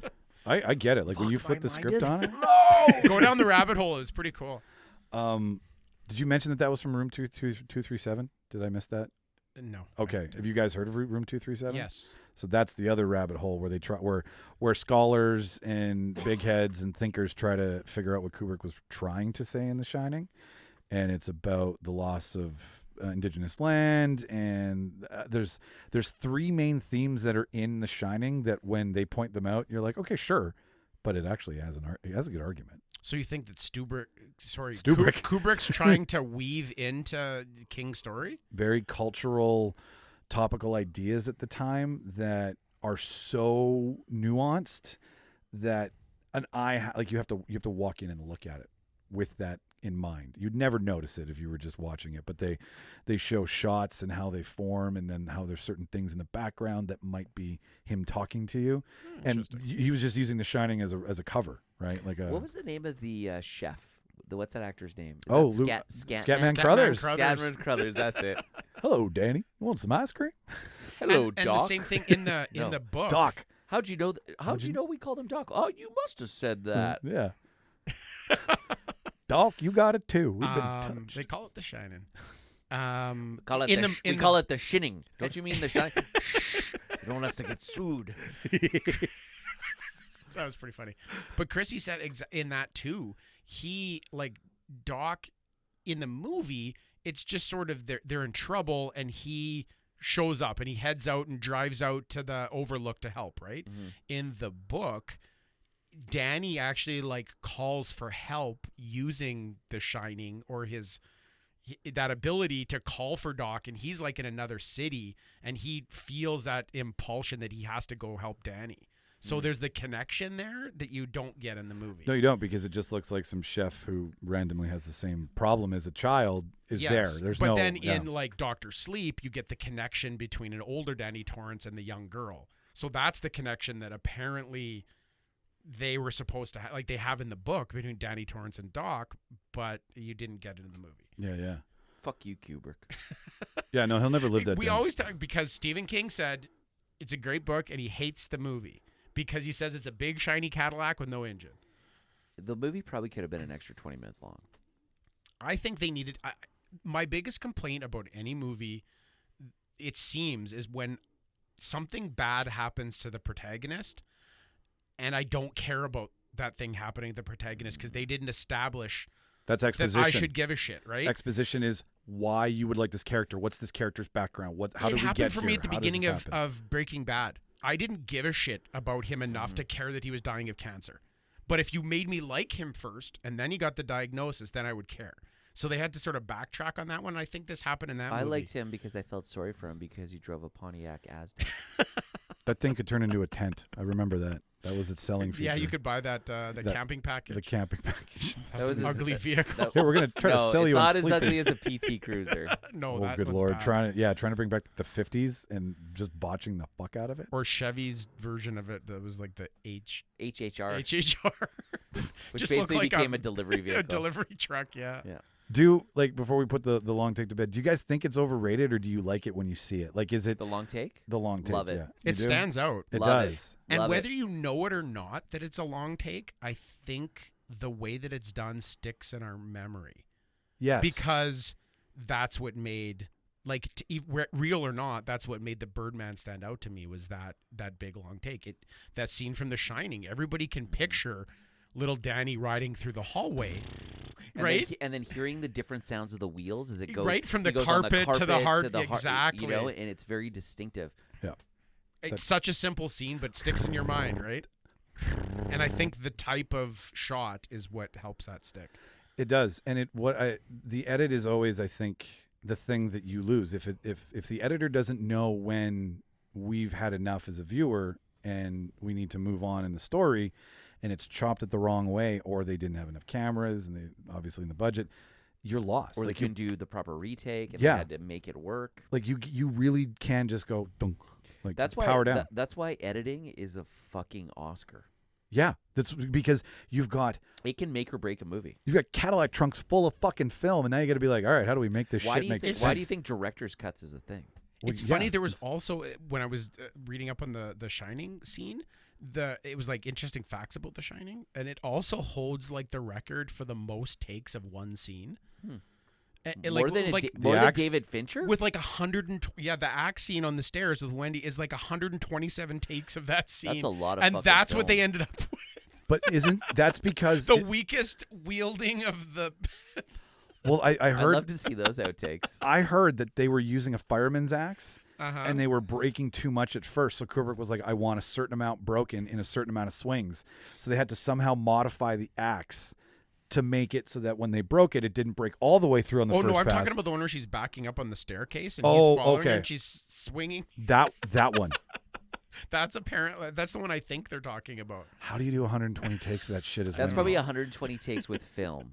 But I guarantee David Fincher has done like 300 fucking takes on digital. He heard about that and was like, I'm going to fucking outdo him. I will outdo Kubrick. I'll show you. I think it's a thing where like, okay, if you know how to do it well, do it, but it can fall hard. Like if you're because you're standing out there as a filmmaker, as an editor, as a DP, all three of you are like, look what we can do, bitches. And then if it goes awry, we see it. It's done. Moving on. What do you want to do? You want to do documentary? Documentary that blew your hair back? Yeah, we can. We don't have to go like super deep dive. No, into we don't. It, but No. This is the Spitfire round, ladies and It's gentlemen. a documentary that we love and it blew our minds. What's the first documentary? The doc that changed your life. The doc that changed your life. What's the doc that started making you give a shit about what I was know going Rob on has a around you? lot of these because Yeah, we I- regularly are victims of Rob's latest documentary. It's They're kind of fucking awesome. that's Cows are gonna kill the planet. Well, I've known that. We've known that for a long time. harp weather controlled storms. Fuck China. It's cows that we need to worry about. It's actually both. Chinese cows. So mine Hey, that's is, good meat, man. Oh, it's Japanese cow. Never mind. Yeah, that's Wagyu, motherfucker. So racist. Mike. So mine is Zeitgeist. There it is. I was hoping this would come up. That's a fucking eye opener. I That haven't seen it. So Premise the blind. So there's three different Zeitgeist documentaries, but the first one is definitely I think the one that resonates strongest with me. Zeitgeist addendum moving forward. Correct. And there's basically essentially kind of three parts to it. So the first one really talks about religion and how all religions are basically just adopted from one another and how there's so many similarities between the Judeo-Christian perspective and Egyptian mythology, and it Sumerian. ties a lot of that kind of stuff together. The next part is just about general control and the monetary system and those types of things. And then the final part is essentially tying in a little bit to the documentary Loose Change, which is about 9/11, and basically talking about how shit on 9/11, we've got the official story, but it don't fucking make sense. Yeah, this shit and suffice it doesn't to say. correlate to what eyewitnesses said, doesn't correlate to fucking science. Where's all the fucking video evidence that disappeared and we've never seen? I was also like in my early 20s when all that shit happened, and a lot of the narrative that people remember is not what I remember fucking seeing on television, at least at the beginning. I remember Dan Rather basically saying, or maybe it was Peter Jennings saying, "Oh, as the building collapsed, it looks like controlled demolition coming out of the building." It does. Because it was, right? Like, it's just, and so... Loose Change, there's the story behind it's pretty interesting because it was a very small film that it was one of the first things that ever went like viral. Mm-hmm. And it just exploded. And I've actually seen an interview with the guy that did it. Yeah. And he did a shit ton of research. Like, that wasn't lightly put together. Like, he went and interviewed the flight instructor who trained one of the guys that supposedly flew the fucking plane into the Pentagon, and he was like, "This guy could hardly fly a Cessna, let alone fly a 757. Yeah, do this corkscrew he maneuver did crash. and it." Yeah, into the Pentagon, and then but the whole plane evaporated. The fire was so hot that the plane literally disintegrated, including the Rolls-Royce engines made out of titanium. But we were able to find enough DNA evidence from this super hot fire that destroyed an entire plane to identify all the people that died in the crash. Like, it's just, there's too much stuff that doesn't make sense. Occam's razor, man. The simplest answer is always the right one. It totally is. And for you to sit there, it's kind of like, oh, you mean COVID didn't potentially come from the bat coronavirus gain of function lab in Wuhan? Next to the lab that you said it was found in? It came from nature like 1,000 kilometers away and then ended up in Wuhan at a wet market. Totally. That's the second Occam's one makes razor. the most sense. Occam's Does razor. it? And Jon Stewart walked on to Colbert and did that whole bit about it, and everybody was like, yeah. "Oh, well, listen So to him." I'm a big fan of Zeitgeist. I think it's a great movie. Are there maybe some inaccuracies in it? Absolutely. Most documentaries, Every documentary has one. Will have a few of those. Yeah. But Well, it's a generally, one-sided version, I right? love the feel. I love the intro. I love the quotes. I love how he ties all these different things together. The second one does a deeper dive into monetary system. into the monetary system and fractional reserve banking and all that kind of stuff. And it's an eye-opener if you really want to understand some underlying principles on what our society is based on over typically really the last 100 years since Woodrow Wilson, basically solidified the, Federal Reserve in the United States. Sure, let's all be in debt to a bank. But it's cool. And then the third one basically is more talking about here's some things we can do to change society for a brighter outlook as a civilization. How do we which stop I think is kind of cool. climate change? Well, that's a How do we pretty stop- all-encompassing documentary. It's what do you think? 8 It's hours just casually in total? about the world, money, no. political system. Each one's about 2.5 hours, so I guess about 7.5 hours altogether. Okay, that's a lot. And they're all on YouTube still, I think, too. Yeah, they're free. Yeah. They don't. You can buy the series, obviously. So I like this documentary so much. I'll tell you guys a story. Please. I purchased 20 DVDs of Zeitgeist. Okay. And I would just give them Okay, out. And I would Colden just, Hoffield. I would just give them to people. And I also bought Zeitgeist. Exactly. I bought Zeitgeist. Right in the trunk next to all my editions of Catcher in the Rye. No kidding. I made stickers up that for the URL, and I would put them in random bathrooms everywhere. Wow. Because I thought everyone needed to see this shit. Anyway. No, to tell you, Mark, Don't look at me in disgust. You're No, amazed. I'm not even mad. A whole wheel of cheese. It softly suggests here's some other knowledge that isn't mainstream. That it's not because it's not mainstream. It's just maybe stored in a box somewhere that people are like, you got to look for it. I mean, I literally have a modern money mechanics printed out and sitting on my desk, and once in a while I read it because I wanna realize how fucked up our banking system is and how it's just this giant house of cards that everyone thinks is just poof. We just create money out of nothing. They really do, and they also do financial hitmen in the second one, Mark, where like they talk about how The CIA will. So if you want to topple a nation, if you want to do a coup d'état, then this is how you do it. This is how you do it. And they interviewed a financial assassin who, like, the government would be like, listen, you guys in Venezuela, you want to export your own oil. We're not going to let that happen. And then someone else will come in and softly suggest a little bit more. And then finally that guy will come in and be like, listen, I'm going to make you bankrupt overnight. And this is how we're going to do it. Or the other option is we go, oh, you need a loan? The International Monetary Fund will lend you this money. Oh, you can't pay it back? Oh, we're going to appropriate we're going to appropriate a bunch of shit like they did with like the water system in Bolivia. Yeah. And then the public raised up and they were like, oh, fuck, and they gave it back. Yeah. No, that's kind of what China's doing with the World? which road and something road initiative that they're doing right now, where they basically lend money, especially to they're doing it a lot in Africa, where they lend money and then these countries can't afford to pay back the loans, and they're like, all right, well, we own this shit. So they're basically taking a page out of the U.S.'s playbook on some of this stuff. Yeah, no, it works. But the difference is that you're not giving up this to a democracy, quote unquote. I'm doing air quotes right now, but to like a hardcore authoritarian country where you've got a leader whose ego is basically like Mao, and it's all about control. Yeah, no, who basically locked up Jack Mao for 6 months and then let him back out, and now has basically reduced his net worth to like from like $30 billion to $2 billion. That's Alibaba, Jack Mao, right? Yeah, devalued Alibaba and stuff like that. There's some fucked up crazy shit happening in China right now.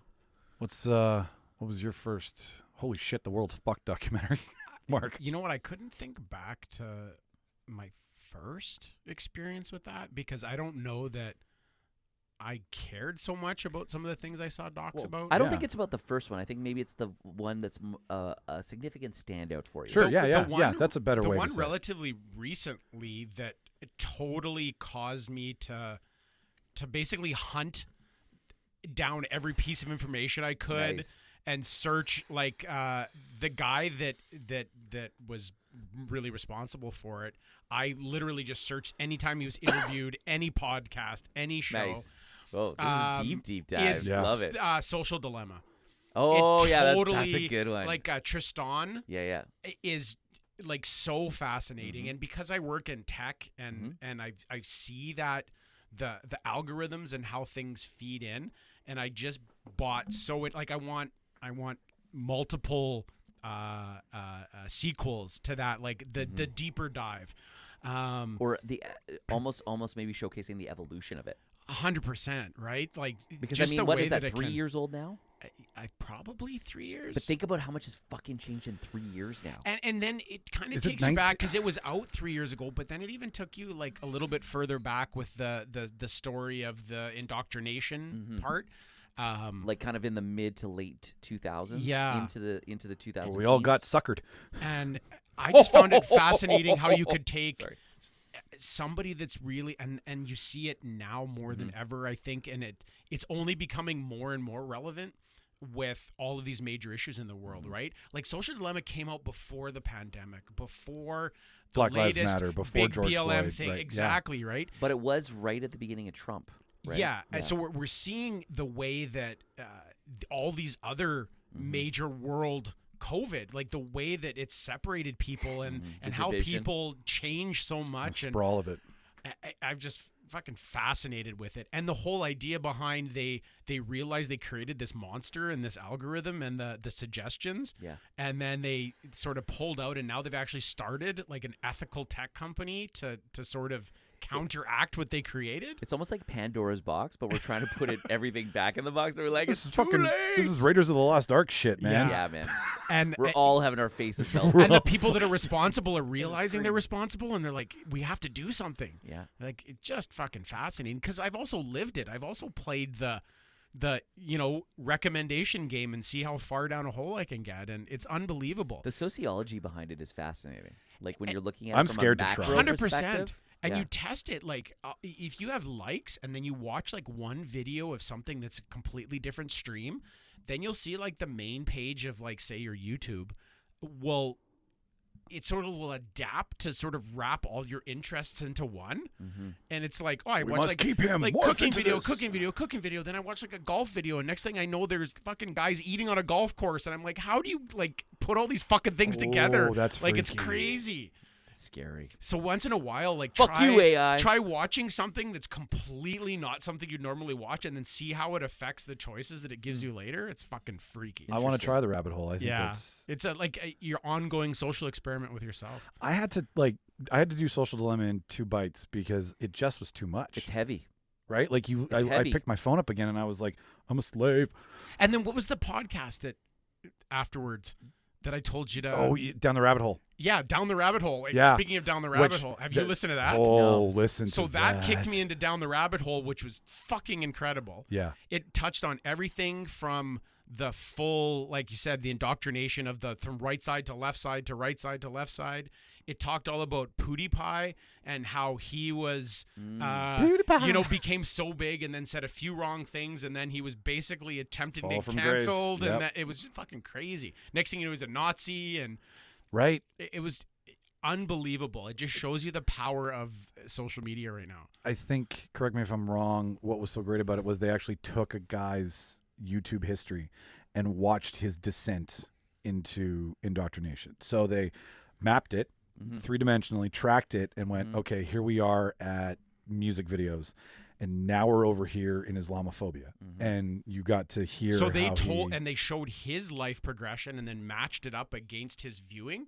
And it's, you see, he starts off as basically getting kind of pissed off and starts off sort of, he starts left wing, he starts left wing. like a left wing extreme, and he starts going this way and then gets introduced to the Steps right off, wing, and then yeah. he starts going further and further to the right wing, and his life at that time follows. Like, it's unbelievable. What he talks about and how, like drugs and problems in life and anger and frustration, like anxiety, like all of the things that the beast puts out, right? And he said he would watch YouTube like religiously, 8 hours a day.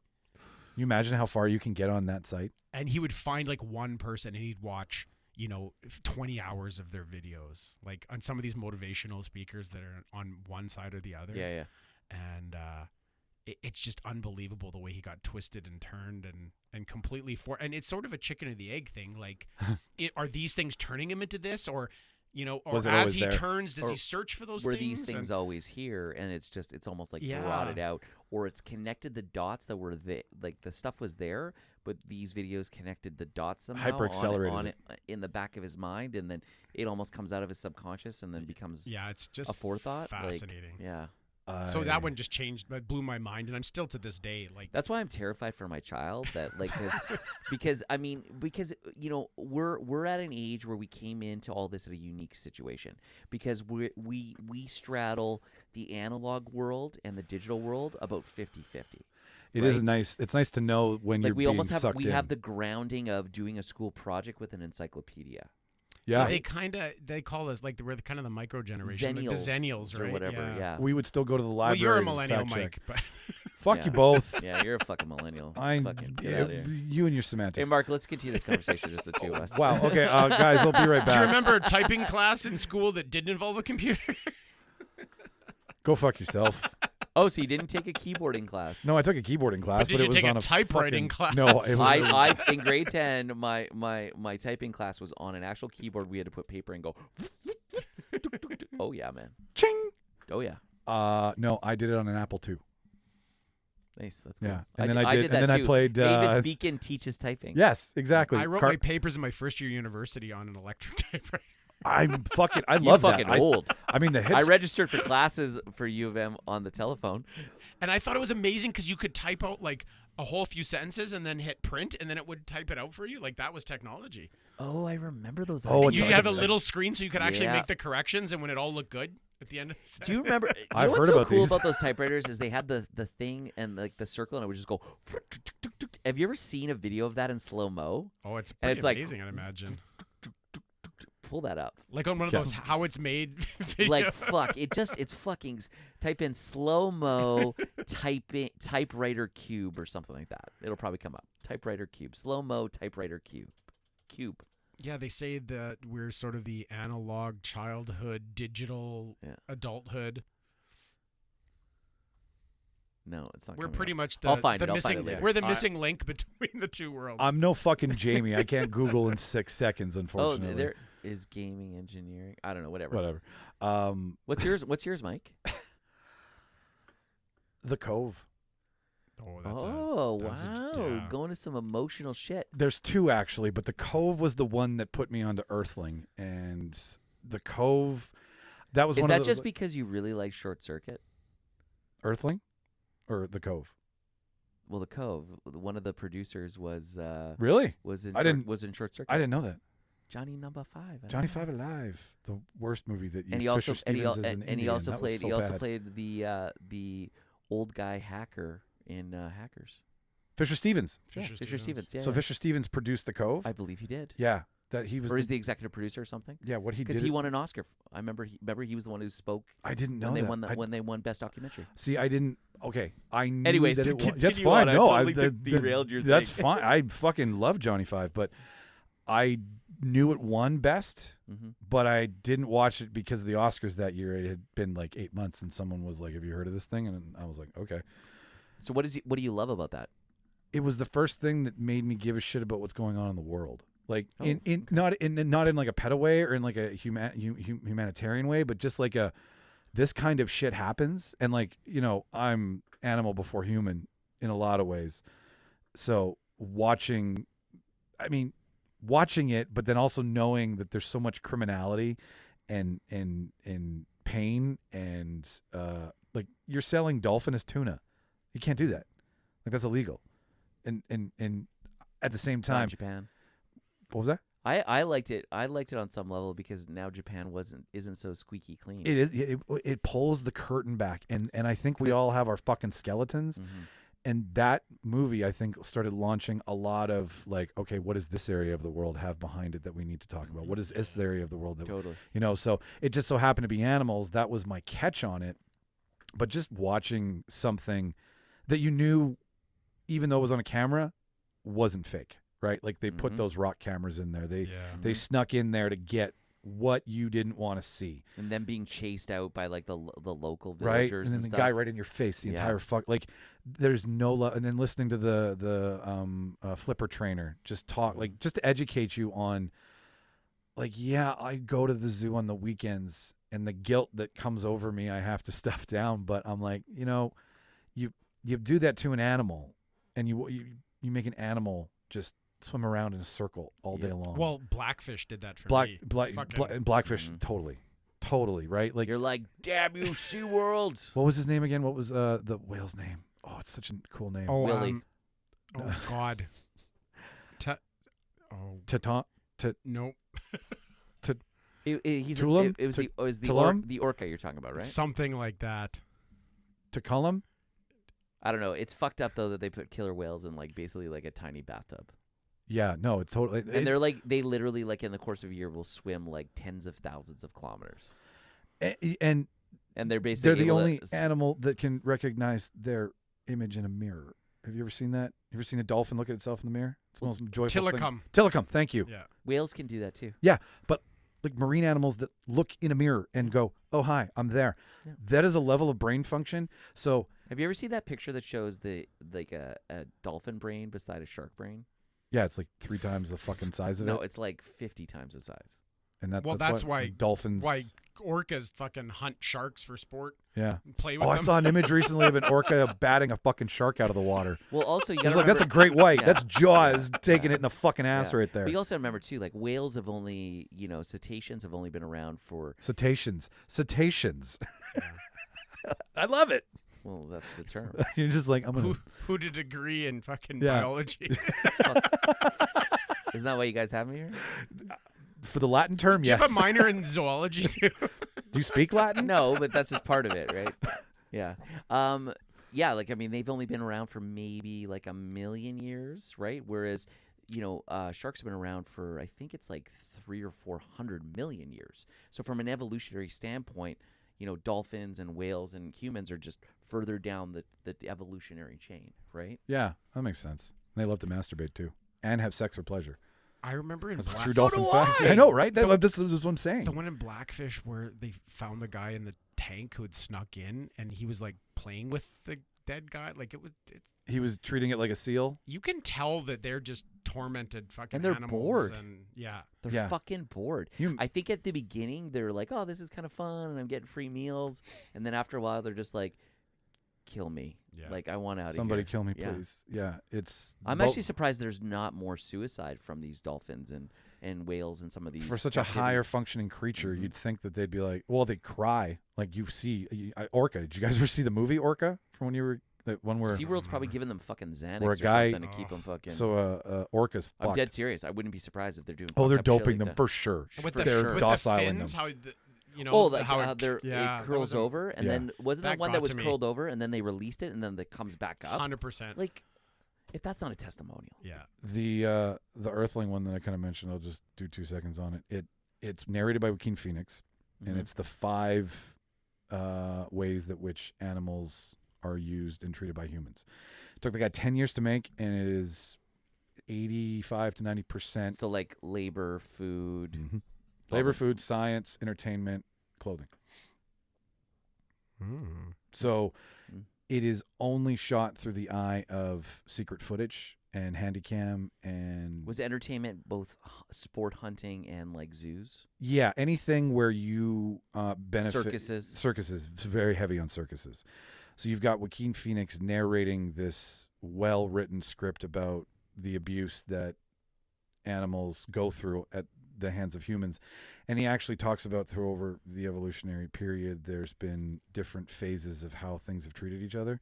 And there's a new thing called a humanist, where they're above animals. They feel that animals are beneath them. That's And not a they- new thing. Well, no, but at the time of the movie, I guess it was something that new No, were no, people no, talking no, about. no, But no, it's no, no, no, I'm no. sure if this you, is if you read philosophical writings from the 1600s Okay. and 1700s, there's tons of renowned writers and philosophers and those types of things that write about how the earth is at the mercy of man, and man is allowed to dominate it. That's a reoccurring theme in a lot of Christianity and those types of things and other religions. Yeah, we're shady. where humans have the innate right to basically dictate nature to our will, kind of thing. Yeah. This is not a movie that was designed to do anything but make you question a lot and sit through almost horror porn in a way. Mm-hmm. But what you're experiencing is like a onslaught of sensory overload when you're watching minks get like funneled into a room to make a mink coat, right? And how animals That are being coat is used. so comfy. Right? Yeah. No, I mean, I get it, man. But fucking sleep in that shit. But like, and then how? No, I'm kidding. I'm kidding. I Or- sleep in an entire bed made Does- of mink. The circus says I prefer that chinchilla. the circus says they don't use the hook end of the. I prefer of the stick. pandas. I got one. They use the blunt end of the stick on the elephant, not the hook. And then in the video, so what Joaquin is doing is he's narrating a lot of things about how industries are supposed to do it. Like he talks about a kosher butcher house. How they're supposed to be humane. Yeah, and and sustainable. the video is the complete opposite. Yeah. It's that. Can kind we of talk stuff. about something like? Yeah, totally. Can I just mention one other documentary that I just totally got brought the released room on- down with my Yeah. depression on animal So killing. I I care more about animals than humans. Yeah. So let's Where'd it go, dude? Let's focus on a very positive documentary. If you haven't seen Fantastic Fungi or Fungi, Oh, so good. Okay. it's from 2019. It is narrated by Captain Marvel, because she's badass, and it really it centers around Paul Stamens and his research in mycology and those types of things. It is so uplifting. It is so fascinating. Mycology, I think, is really the future of the human race in so many facets, from detoxifying our bodies and eliminating pollution and those kind of things. Everyone should watch it. It gives me some hope for the future. And if you have cancer, take fucking turkey tail, because I think that'll help nip it in the butt. It blew me away how the mushrooms will like take like hazardous waste and oil and just destroy it. And It'll completely detoxify it and turn it into something, not just sequester it away, yeah, but actually take those molecules and transform them into something that nature can basically reuse. and they're the last step in But you know, like like an animal in They're the like or- the last step and the first step. But they'll take anything and they bring it back to the earth. Like it's that the mushrooms. They're the decomposers. Yeah, that last step, right after all the bugs are gone, that they finish it off. The part with the mycelium underneath the forest floor freaking blew me away. You didn't know about that? Just how much they communicate. It's insane. And like that Michael Riesel relationship between the plants and the fungus is so immense. We're learning more and more about it all the time. And the communication factor and how large these organisms are and how old they are and how like intermingled they are and the symbiotic relationship between them and the plants. It is so fascinating. It made me see the forest as like one living organism that communicated. And they talked about a study, and I kind of searched it afterwards, where they injected or they used an isotope of a radioactive isotope, and they tracked it, how it's been passed. It was freaking amazing. When I was at university, we actually talked about that study because I took an advanced mycology class, and it was fucking so fascinating. I'm totally hooked on mushrooms right now. Like, it's so cool. And I also heard like the magic ones are fucking awesome. I took them a couple weeks ago, and fuck, I had a great trip. So you know what? I might go microdose tonight when I go home. I was just listening to a guy that's a Harvard and Berkeley professor that does a bunch of stuff, and he just wrote a book called. Is it the guy from Columbia? No, that's Hart from Columbia. He's interesting. Yeah. But this other guy he's like in his 60s, and that's the first time he started experiment. He did the book on the carnivore's dilemma. Was his first book. Oh, what's his name? He's in. I think he's in Fantastic Fungi. Yeah. And he talks about using like all plants. I can't remember his name right now. He's fantastic. He had a really good podcast with Rogan as well. Yes, and he literally is just. Is he like the godfather of mushrooms? Is he kind of? I think I know. No, that's Terrence McKenna. No, it is. No, I know the guy you're talking about though, because I think he on an older episode of Rogan. Michael Pollan. That's it. Thank you. His name is Pollan? Pollan.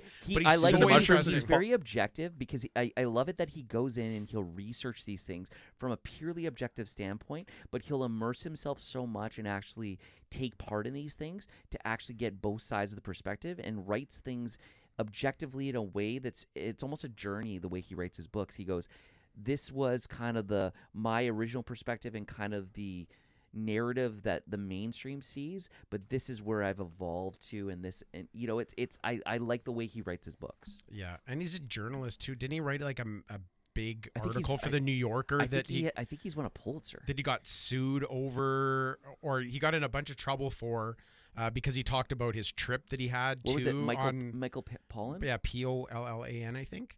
And but like talking about ayahuasca and DMT and psilocybin, and but he's like a 65-year-old dude that's just so fascinating. He talks about how plants have evolved these defense mechanisms, and how This is in The Happening. What's that? With Mark Wahlberg. I just find it so fascinating how he says, well, you can't develop a poison that just kills everything off, because then the things that are immune to the poison, they'll just the ones who will propagate, and now everything will be immune to your poison. So you have to like he said, my cat loves catnip. Every time he goes to the garden, he gets fucked up on catnip, and he's like all out of it. But every time he follows me back to the garden, he can't remember where the catnip is, and that's because the catnip fucks you up and fucks with your memory, so you can't remember where you had it. Well, it's fascinating what plants do too. I mean, like, look at nicotine. Nicotine is an anti-herbivory that the plant creates so that certain insects won't eat it, right? Because when they eat it, it fucks up with their nervous system and will either kill them or disorientate them so they don't know where they are. But to humans, because we're larger, it basically becomes, you know, a substance that we like. And these secondary metabolites, is what they're referred to in the plants, are basically the different drugs that we love to use every single day. And they were talking about how some flowers have developed caffeine because bees love caffeine. This is all about... And they suck them in to be... Well, the other cool thing about flowers, too, is there's the colors that we see, but then when you look at ultraviolet light, which a lot of insects see, there's actually unique patterns that are actually seen on that, and those will actually attract certain insects that will help with pollination. There was just a documentary I saw, or a show, where they were showing plants through a different lens. Yeah, of National how- Geographic had a Yeah. huge article on it about Really? 4 or 5 Fascinating. months ago. I'm totally enthralled with I've been with yeah, well, mushrooms and plants lately. You yeah. dropped Welcome it to the in- Real Debaters, where we talk about No, cutting fuck. edge, peer-reviewed science. Hey, listen, if you But it's all docs. I'm down to right? do It's fuck- great, right? we'll give you fucking an hour on the show if you want to do it. All the science and movies with Rob Strachan. I'd have to do a lot of research. That's a fact. And checker. honestly, like the comment section would just be like, "Fuck you, fuck you, fuck you, fuck you." No, man. But Like that fantastic fungi blew my mind. Yeah, it's great. This- So everyone needs to watch it. Yeah. it just sounds like a fucking It's educational uplifting ride. too. It's uplifting. Well, I felt that's- lighter after watching it. Yeah, and just the health benefits of a lot of the mushrooms, right? There's Reishi, which is going to be good for calming and relaxation. the lion's mane Lion's mane, which is good for your immune Hey, they make system. a lion mane's coffee with mushrooms. Yeah. tea, Tea, yeah. I've heard of mushroom You coffee could throw and that mushroom shit tea. in coffee. Why not? Yeah, well, Sean, and then you talked about the turkey tails. Turkey tail, which has been shown to be very good at dealing with tumors. do they deal with like edible as in like what you can eat, or is it just mushrooms in the plant world? It's just and- talking about mushrooms in general. You just got to watch it, Okay. right? And Is it a series or is it a movie? It's just it's a documentary. It's 2 hours long. Yeah, Oh, great. Okay. fascinating though. And it's on Netflix. No, Shauna. I mean, like watch it now. Shauna loves all Like kinds it was one of those mushrooms. documentaries. I got distracted and I missed a part and I like rewound it because I didn't want to miss a second. Oh, And that shows you it's a good doc. Yeah, yeah, Because sometimes you watch a doc, and you're like, whatever. you have not it part on of the the main background or story. something. Yeah, Yeah. no, I every second of it. I even watched part of it twice because it was so good. And the people are so. How many amateur mycologists there are really that There's like are tons. pushing the It's science like the and- foragers. Well, Paul Stamets, he doesn't even have a degree. Yeah, he's just got He's an- interested. He's a and- forager. But he's discovered all these things, that he has all these patents, and he takes the money from the patents and uses it to further research. And he has an entire company, and he has like 50 people that work for him. Yeah, I'm gonna watch this tonight. And apparently, it's a really cool community too. It seems Yeah. like they're like, yeah, it really. Well, It's isn't awesome. isn't the point of microdosing to elevate Focus. yourself, to feel better, to be more in touch with yourself, to answer, to ask Well, questions? the and other see big and- thing, like psilocybin specifically, especially in microdoses or even just a regular dose, has been shown to improve neuroelasticity and actually regeneration of neurons. So you're telling me that if I take magic mushrooms, I'll get smarter? Yeah. and Fuck you'll be, yeah! and it's been shown to, like, there's an organization in the United States called MAPS, which is multidisciplinary, something of psychedelic A group of smart people. science or something. I can't remember exactly what it stands for. I apologize. Multidisciplinary Association of Psychedelic Studies. And they're doing comprehensive studies with psilocybin and MDMA and ketamine. and ketamine's another one, cannabis, right? And they've actually found with studies that doing psilocybin actually makes you a better human. It actually makes you more appreciative. It makes you Empathetic? more empathetic. It makes you show more humility and generally see the world from a different perspective that maybe isn't as hate-filled or as fearful. You know what I love is that the thing that is in this movie made you feel better watching it, but by watching it, you might take a thing that's going to make you feel even better. Possibly, or help with your health, or help with the disease, or a recommendation in there that you might give to a loved one or a friend, or when that chain goes down the road, might actually improve the betterment of society. And as a I whole. think Rob's gone down the same rabbit holes in this that I have, where you get into the like dealing with mushrooms and how they think a lot of like religion in the world has actually stemmed from psychedelics and the use of them, like Santa Claus and Christmas trees. It's fascinating. I love that shit. I love it. I love it. Yeah. That's amazing. No, I love a good light documentary now. Like I think I was going through a thing at that time where I was like, fuck the world and just wanted to like encroach on shit. But like the Rubik's Cube documentary on Netflix Was just good, fucking Is that made where me- that's what really Yeah, Rubik's cubes and like yeah, how fast you can do that and like yeah, the design behind it? And but the shit? story behind it is like the champion, and I think The human side of it the was cool. human side of it was really great because the champion and the challenger became friends, and the challenger was it autism? Did he have? Yeah. And they just have this bond and work off of each other, and you're just like, this needs to be an actual movie. Like, if you're going to get the rest of the people in the world to know this story, you need to make this a fucking story. Because the climax at the end of it, like watching Rubik's Cubing, fucking epic. And it could have been anything. That's the That's- cool yeah. part about it. That's It the thing. wasn't. It's any like challenger. It's like almost like a David versus Goliath kind of. It was the human Yeah. interest part of Yeah. it that got me Yeah. on that one for sure. Like it could have been racing. Or it could have been something. chess. It could have been Anything. like. Yeah, it just happened to be this was the thing that they were so focused on, and the one character Solving that's all Rubik he, Cube. that's within all he second- cared and, about. And that's what it is. They're Yeah. like those are the guys that go. Have you watched that one, Rob? No. Oh, there's literally the one kid they're talking about. 24 hours. Every time he's up, he's got a Rubik's Cube in his hand that he's mixing up and solving, while he's doing other things.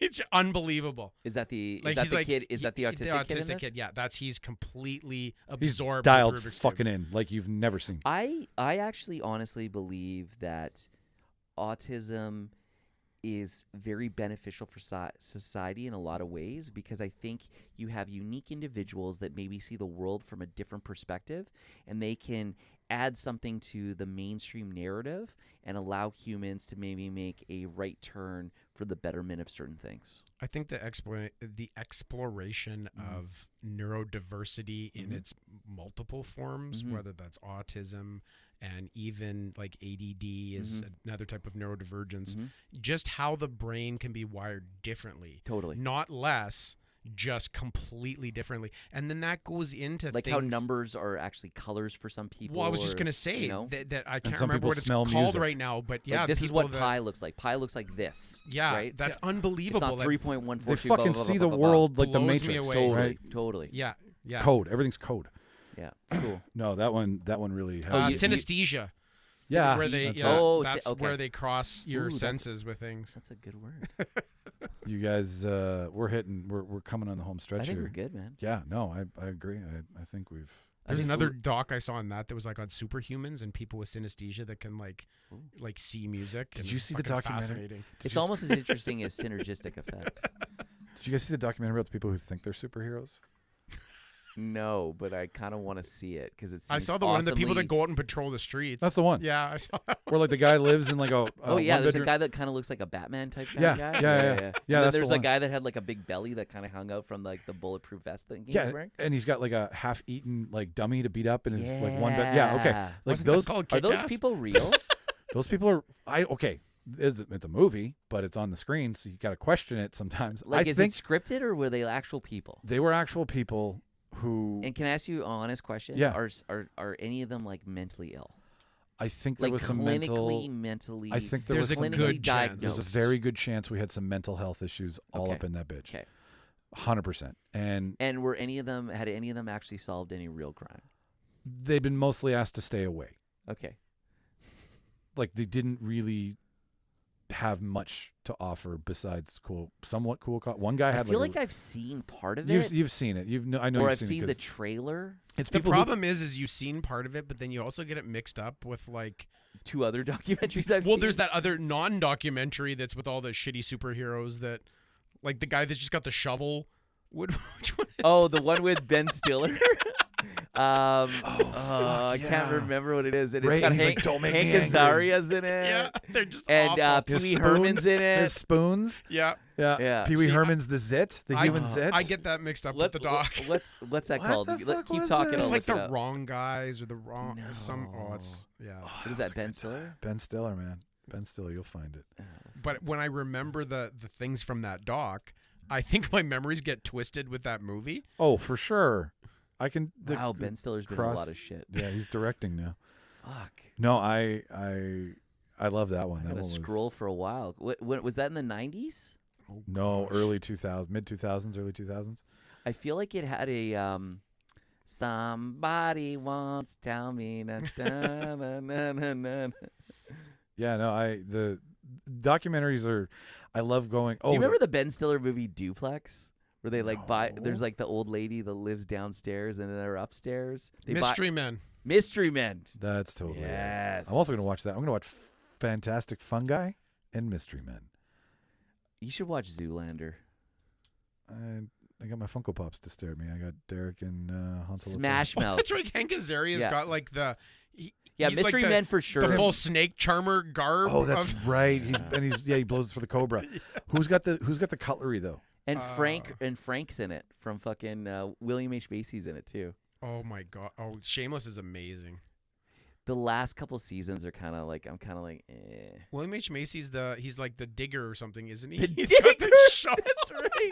Captain Construction. And then Greg Kinnear plays Captain Amazing, who's like the real hero, and they're like, oh wow. Oh, that's so good. It's actually a really good movie when you think about it. And Pee Wee Herman's the guy that farts with the bad Is gas. he fart? that's Okay, right. it's farts. I thought he was Yes. fart. Someone was farts Yeah. or zits.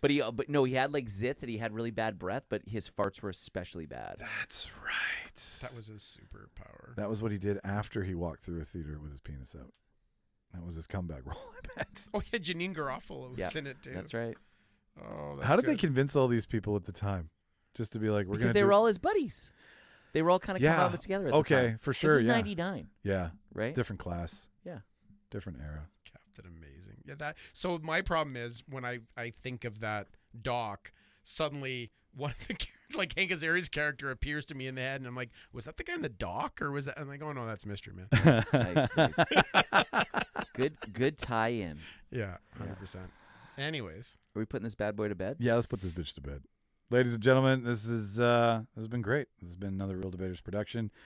Quick, easy, simple. RealDebaters.ca. Go there. Subscribe to the show. It's free. It's easy. That's all you got to do. If that's what you want to give to us after you've listened to us, and this is your first time, and you're like, hey, these guys are cool, so just subscribe. It's I easy. feel like we were introspective as fuck today. I do. I think we went a little this deeper. one was more for us than Yeah. it was for the Yeah, we hope you for the- like it. for but the yeah. viewers. Yeah, we got cathartic today, guys.